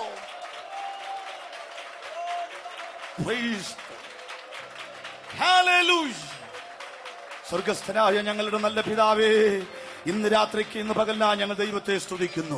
ഈ കൈയടിച്ച ദൈവത്തെ ആരാധിക്കുന്ന, ഈ മുഴങ്കാൽ മടക്കി ദൈവത്തെ ആരാധിക്കുന്ന, ലജ്ജ കൂടാതെ അധരങ്ങൾക്ക് ദൈവത്തിന് സ്തോത്രം ചെയ്യുന്ന ഈ ദൈവമക്കളുടെ തലയ്ക്ക് മുകളിൽ വ്യാപരിച്ചു നിൽക്കുന്ന ബന്ധനങ്ങൾ ഇന്ന് പകൽ കുടിയിരിപ്പിന്റെ ശക്തികൾ, പൈശാചിക ബന്ധനങ്ങൾ കർത്താവെ പതിറ്റാണ്ടുകളായി ഞങ്ങളുടെ കയ്യിൽ വരേണ്ട നന്മകൾ അടയ്ക്കപ്പെട്ട മണ്ഡലങ്ങൾ ഇന്ന് പകൽ സ്വർഗത്തിനും ഭൂമിക്കും നാഥനായ യേശുക്രിസ്തുവിന്റെ അധികാരമുള്ള നാമത്തിൽ അതിന്റെ കെട്ടുകൾ പൊട്ടി വഴിമാറട്ടെ. യഹൂദാ ഗോത്രത്തിലെ സിംഹത്തെ, ദാവീദിന്റെ വേരും ശുഭ്ര നക്ഷത്രവുമായവനെ, മരണത്തിന്റെയും പാതാളത്തിന്റെയും താക്കോൽ കൈവശമുള്ളവനെ, ദൈവജനത്തിനെതിരായി വന്ന രേഖകൾ ഇന്ന് പകൽ പകിടം അറിയട്ടെ എന്ന് ഞങ്ങൾ പ്രാർത്ഥിക്കുന്നു. ഞങ്ങളുടെ പ്രാർത്ഥനയും യാതനയും കേട്ടതിനായി സ്തോത്രം. ഞങ്ങളെ വിടുവിക്കുന്നതിനായി സ്തോത്രം. ഞങ്ങൾ സ്തോത്രം ചെയ്ത വിഷയത്തിനായി ദൈവത്തെ സ്തുതിക്കുന്നു. യേശുക്രിസ്തുവിന്റെ വിലയേറിയ നാമത്തിൽ തന്നെ ആ കരങ്ങൾ തട്ടി കർത്താവിന് സ്തോത്രം ചെയ്താട്ടെ. കർത്താവ് നമ്മെ വിടുവിക്കട്ടെ. ശുഭപ്പെട്ടിരിക്കുക.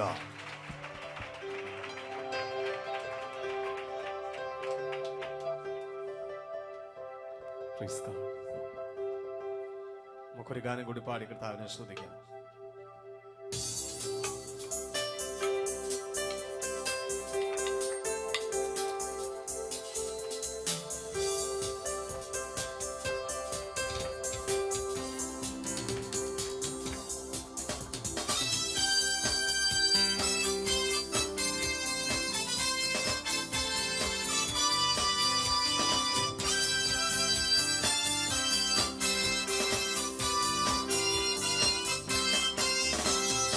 എനിക്കെന്റെ ആശ്രയം യേശുവത്രേ, സർവശക്തനാമൻ യേശുവത്രേ. ഞാൻ അവൻ കൈകളിൽ സുരക്ഷിതനാ, യേശു മതിയായവൻ. എനിക്കെന്റെ ആശ്രയം യേശുവത്രേ, സർവശക്തനാമൻ യേശുവത്രേ. ഞാൻ അവൻ കൈകളിൽ സുരക്ഷിതനാ, യേശു മതിയായവൻ. യേശു മതി, അസ്നേഹം മതി, ക്രൂശു മതി എനിക്ക്. യേശു മതി, സംഗീതം മതി, നിത്യജീവൻ മതി എനിക്ക്. യേശു മതി, അസ്നേഹം മതി, ക്രൂശു മതി എനിക്ക്. യേശു മതി, സംഗീതം മതി, നിത്യജീവൻ മതി എനിക്ക്. സഹായം തരും, ആവശ്യമെല്ലാം നടത്തിത്തരും, നഷ്ടങ്ങളെ ലാഭമാക്കിത്തരും യേശു മതിയായവൻ. കാക്കയെ സഹായം തരും, ആവശ്യമെല്ലാം നടത്തിത്തരും, നഷ്ടങ്ങളെ ലാഭമാക്കിത്തരും യേശു മതിയായവൻ. യേശു മതി, അസ്നേഹം മതി, ക്രൂശു മതി എനിക്ക്. യേശു മതി, സംഗീതം മതി, നിത്യജീവൻ മതി എനിക്ക്. യേശു മതി, അസ്നേഹം മതി, ക്രൂശു മതി എനിക്ക്. യേശു മതി, സംഗീതം മതി, നിത്യജീവൻ മതി എനിക്ക്. ശാപത്തിൻ നാളുകൾ തീർത്തു തരും, കടഭാരങ്ങളെ മാറ്റിത്തരും, നിന്നയും നാളുകൾ തീർത്തു തരും യേശു മതിയായവൻ. ശാപത്തിൻ നാളുകൾ തീർത്തു തരും, കടഭാരങ്ങളെ മാറ്റിത്തരും, നിന്നയും നാളുകൾ തീർത്തു തരും യേശു മതിയായവൻ. യേശു മതി, ആ സ്നേഹം മതി, തൻ ക്രൂശു മതി എനിക്ക്. യേശു മതി, തൻ ഗീതം മതി, നിത്യജീവൻ മതി എനിക്ക്. യേശു മതി, ആ സ്നേഹം മതി, തൻ ക്രൂശു മതി എനിക്ക്. യേശു മതി, തൻ ഗീതം മതി, നിത്യജീവൻ മതി എനിക്ക്. ആരോഗ്യമുള്ള ശരീരം തരും, രോഗങ്ങളെ ദൈവം നീക്കിത്തരും. ശാന്തമായി ഉറങ്ങുവാൻ കൃപ തന്നിടും, യേശു മതിയായവൻ. ആരോഗ്യമുള്ള ശരീരം തരും, രോഗങ്ങളെ ദൈവം മാറ്റിത്തരും. ശാന്തമായി ഉറങ്ങുവാൻ കൃപ തന്നിടും, യേശു മതിയായവൻ.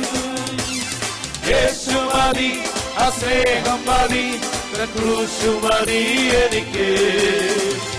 യേശു മതി, തൻ ഹിതം മതി, നിത്യജീവൻ മതി എനിക്ക്.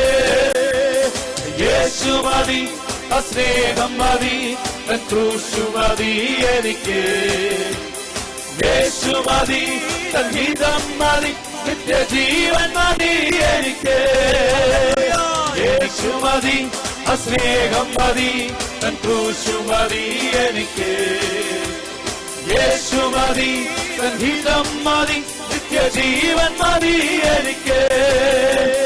യേശു മതി, ആ സ്നേഹം മതി, തൻ ക്രൂശു മതി എനിക്ക്. യേശു മതി, തൻ ഹിതം മതി, നിത്യജീവൻ മതി എനിക്ക്. യേശു മതി, ആ സ്നേഹം മതി, തൻ ക്രൂശു മതി എനിക്ക്. യേശു മതി, തൻ ഹിതം മതി, നിത്യജീവൻ മതി എനിക്ക്.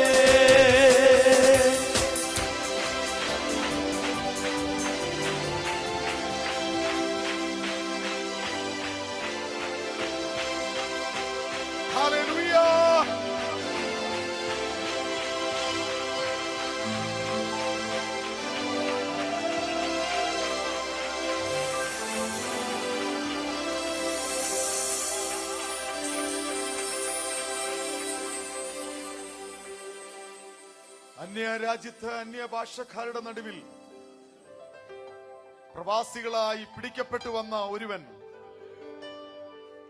മറ്റ് രാജാക്കന്മാർ, ജാതീയ രാജാക്കന്മാർ വാഴുമ്പോൾ അതിന്റെ നടുവിലും അഭിവൃദ്ധിപ്പെട്ടിരിക്കാൻ, ശുഭപ്പെട്ടിരിക്കാൻ കാരണം എന്താണെന്ന് ഇന്ന് രാവിലെ പരിശുദ്ധാത്മാവ് നമ്മെ പഠിപ്പിച്ചു. അതിന്റെ മുമ്പിൽ പ്രതിഷ്ഠയുള്ളവരായി, തീരുമാനമുള്ളവരായി മുൻപോട്ട് ജീവിപ്പാൻ വലിയവനായ ദൈവം നമ്മെ സഹായിക്കട്ടെ. ഇന്ന് വൈകിട്ട് നമുക്ക് സാൽമിയിൽ വെച്ച് ബൈബിൾ ക്ലാസ് ഉണ്ടായിരിക്കും, ബ്രദർ സാജു ഫിലിപ്പിന്റെ റൂമിൽ വെച്ച്. നാളെ വൈകിട്ട് മങ്കൂഫിൽ വെച്ച് നമുക്ക് പ്രേയർ സെൽ ഉണ്ടായിരിക്കും, CS തങ്കച്ചാൻ റൂമിൽ വെച്ചായിരിക്കും. ഞായറാഴ്ച വൈകിട്ട് അബ്ബാസിയിലുള്ള 4 പ്രേയർ സെല്ലുകൾ, Ebenezer prayer cell brother Bobby ഉമ്മന്റെ റൂമിൽ വെച്ചും, Beersheba prayer cell brother Biju ജോർജിന്റെ റൂമിൽ വെച്ചും, മഹനീയം prayer cell brother John Danny സിപ്പയുടെ റൂമിൽ വെച്ചും, Peniel prayer cell brother Siju എബ്രഹാമിന്റെ റൂമിൽ വെച്ച് നടക്കുന്നതായിരിക്കും. ഈ അതാത് പ്രേയർ സെല്ലിലുള്ള ദൈവമക്കൾ പൂർണ്ണമായിട്ടും അതിൽ സഹകരിക്കണം. പലപ്പോഴും പ്രേയർ കോർഡിനേറ്റേഴ്സ് പറയുന്നത് പലരും നിസ്സഹകരണം കാണിക്കുന്നു എന്നുള്ളതാണ്. ഇന്ന് പകൽ നമ്മൾ കേട്ടതുപോലെ പ്രാർത്ഥനാ സെല്ലുകൾ നമ്മൾ ക്രമീകരിച്ചത് അനർത്ഥങ്ങൾ വരുമ്പോൾ പ്രാർത്ഥിക്കാനല്ല, മുൻകൂർ പ്രാർത്ഥിച്ച് ദൈവസന്നിധിയിൽ നിന്ന് ബലം പ്രാപിക്കാനാണ്. നിങ്ങൾക്ക് ആ ഏരിയയിലുള്ള ആ ഫെലോഷിപ്പ് വർദ്ധിപ്പിക്കുവാനായിട്ട് ഇടയാകട്ടെ. തിങ്കളാഴ്ച വൈകിട്ട് നമുക്ക് ഇവിടെ വെച്ച് ബൈബിൾ ക്ലാസ് ഉണ്ടായിരിക്കും. ചൊവ്വാഴ്ച അംകാരയിലും ഫർവാനിയിലും വെച്ച് നമുക്ക് മീറ്റിംഗ് ഉണ്ടായിരിക്കും. ബുധനാഴ്ച കൊയർ പ്രാക്ടീസും വ്യാഴാഴ്ച പതുപോലെ ആരാധനയും ഉണ്ടായിരിക്കും. കൂടാതെ ശനിയാഴ്ച മുതൽ ബുധനാഴ്ച വൈകിട്ട് വരെ ഈ ബേസ്മെന്റിൽ വെച്ച് 8 മണി മുതൽ 9 മണി വരെ 1 മണിക്കൂർ സ്പെഷ്യൽ പ്രെയർ നടക്കുന്നുണ്ട്, സഹോദരന്മാർക്ക് വേണ്ടി മാത്രം. സഹോദരന്മാർ താല്പര്യമുള്ള എല്ലാ പ്രിയപ്പെട്ടവരും അതിൽ വന്ന് പങ്കെടുക്കണം. അത് നിങ്ങളുടെ ജീവിതത്തിൽ വലിയ അനുഗ്രഹമായിരിക്കും. ഇന്ന് പരിശുദ്ധാത്മാവ് നമ്മോട് സംസാരിച്ചതുപോലെ വലിയ അനർത്ഥങ്ങളോ രോഗങ്ങളോ ഒക്കെ വന്നിട്ട് പ്രാർത്ഥിക്കാമെന്ന് വിചാരിച്ചിരിക്കരുത്. മുൻകൂർ പ്രാർത്ഥിപ്പാൻ പരിശുദ്ധാത്മാവാണ് വേദി കളം ഒരുക്കി വെച്ചിരിക്കുന്നതെങ്കിൽ വന്നിരുന്നാൽ മതി. ലീഡ് ചെയ്യാൻ ആളുണ്ട്, പ്രാർത്ഥിക്കാൻ ആളുണ്ട്. കൂടെ പാർട്ടിസിപ്പേറ്റ് ചെയ്ത് പ്രാർത്ഥിച്ചാൽ അത് ദൈവസഭയ്ക്ക് വലിയൊരു വിടുതലായി മാറാനിടയാകും. അതുകൊണ്ട് ശനിയാഴ്ച നാളെ വൈകിട്ട് മുതൽ ബുധനാഴ്ച വരെ എല്ലാ ദിവസവും 8 മണി മുതൽ ഇവിടെ വെച്ച് 1 മണിക്കൂർ സ്പെഷ്യൽ പ്രെയർ നടക്കുന്നുണ്ട്. വന്നിരുന്ന് പ്രാർത്ഥിപ്പാൻ താല്പര്യമുള്ള എല്ലാ സഹോദരന്മാരും അതിൽ പങ്കുചേരണം. ഇവിടെ ഒരു DVD കാര്യം പറഞ്ഞല്ലോ, നിങ്ങൾക്കത് വാങ്ങി സഹകരിക്കാം. അത് കണ്ണൂർ ജില്ലയിൽ സുവിശേഷീകരണത്തിന് വേണ്ടിയിട്ട് ഉപയോഗിക്കാനുള്ള ഒരു സംഭാവനയായിട്ടും അത് തീരുവാനിടയാകട്ടെ. ജെറുസലേം വോയിസിനോട് പ്രത്യേക നന്ദി അറിയിക്കുന്നു. ഇത് സ്പോൺസർ ചെയ്ത ബ്രദർ ബിജോയ് പോൾസിനെയും ദൈവം അനുഗ്രഹിക്കുമാറാകട്ടെ. ഒരു നിമിഷം നമ്മുടെ കണ്ണുകൾ അടയ്ക്കാം, നമുക്ക് പ്രാർത്ഥിക്കാം. വിശ്വസ്തനായ ദൈവമേ, ഞങ്ങളുടെ സ്വർഗീയ പിതാവേ, ഈ പ്രവർത്തനത്തെ ഞങ്ങൾ ദൈവകരങ്ങളിൽ ഏൽപ്പിക്കുന്നു. കുവൈറ്റിലും കടന്നു വന്ന് വിവിധ നിലകളിൽ ശുശ്രൂഷിപ്പാൻ തന്റെ മക്കളെ ദൈവം ഇടയാക്കിയതിനായി സ്തോത്രം. ജെറുസലേം വോയിസ് ഈ പ്രസ്ഥാനത്തിന് നേതൃത്വം കൊടുക്കുന്ന കർത്താവിന്റെ ദാസന് വേണ്ടി ഞങ്ങൾ സഭയായി പ്രാർത്ഥിക്കുന്നു. ദൈവം അനുഗ്രഹിക്കണം. കൊടുത്ത ദർശനത്തിനായി സ്തോത്രം. അത് പൂർത്തിയാക്കാനുള്ള കൃപ ദൈവം കൊടുക്കണമേ എന്ന് പ്രാർത്ഥിക്കുന്നു. അടുത്ത തലമുറയ്ക്ക് അത് കൈമാറാൻ ദൈവം പ്രത്യേകാൽ അഭിഷേകം ചെയ്യുകൊള്ളുമാറാകണമേ. വേഗത്തിൽ കർത്താവിന്റെ വേല പടർന്നു പിടിക്കുവാൻ, അനേകർ കർത്താവിനെ അറിയുവാൻ ദൈവം ഇടയാക്കണമേ എന്ന് പ്രാർത്ഥിക്കുന്നു. ഇന്ന് കടന്നു വന്ന ദൈവജനത്തിനായി സ്തോത്രം. ദൈവം അവരെ അനുഗ്രഹിക്കണമേ. വചനം ശുശ്രൂഷിച്ച പാസ്റ്റർ ജോയി പാറയ്ക്കലിന് വേണ്ടി പ്രാർത്ഥിക്കുന്നു. ദൈവം തന്നെയും കുടുംബത്തെ അനുഗ്രഹിക്കുമാറാകണമേ. ഇതിന്റെ എല്ലാ ക്രമീകരണങ്ങളും ചെയ്തു തന്ന ദൈവത്തിന്റെ പരിശുദ്ധാത്മാവിന് ഞങ്ങൾ നന്ദി പറയുന്നു. സകല മഹത്വവും ഞങ്ങൾ ദൈവ കുഞ്ഞാടാകുന്ന ക്രിസ്തുവിന് അർപ്പിക്കുന്നു. അങ്ങ് ഞങ്ങളുടെ പ്രാർത്ഥന കേട്ടതിനായി സ്തോത്രം. യേശു ക്രിസ്തുവിന്റെ ധന്യമുള്ള നാമത്തിൽ തന്നെ. കർത്താവ് നമ്മുടെ പ്രാർത്ഥന കേട്ടതിനായി സ്തോത്രം ചെയ്യാം. സ്തോത്രം, സ്തോത്രം, സ്തോത്രം. പിതാവായ ദൈവത്തിന്റെ സ്നേഹവും പുത്രനാകുന്ന യേശു ക്രിസ്തുവിന്റെ കൃപയും ആശ്വസിപ്പിച്ച സകല സത്യത്തിനും വഴി നടത്തുന്ന പരിശുദ്ധാത്മാവിന്റെ കൂട്ടായ്മയും കാവലും വന്ന് പ്രാർത്ഥിച്ച് ആരാധിച്ച് ദൈവവചനം കേട്ട എല്ലാ പ്രിയപ്പെട്ടവരുടെ മേലും ഇപ്പോഴും എന്നേക്കും കർത്താവിന്റെ വരവോളം ഉണ്ടായിരിക്കുമാറാകട്ടെ. അറുക്കപ്പെട്ട ദൈവ കുഞ്ഞാടിന് മഹത്വം. Hallelujah, hallelujah, hallelujah. ദൈവം നമ്മളെ അനുഗ്രഹിക്കട്ടെ. ഈ പ്രോഗ്രാമുകളെല്ലാം സെറ്റ് ചെയ്ത ഓരോ കർത്താവ് ധാരാളമായി അനുഗ്രഹിക്കട്ടെ.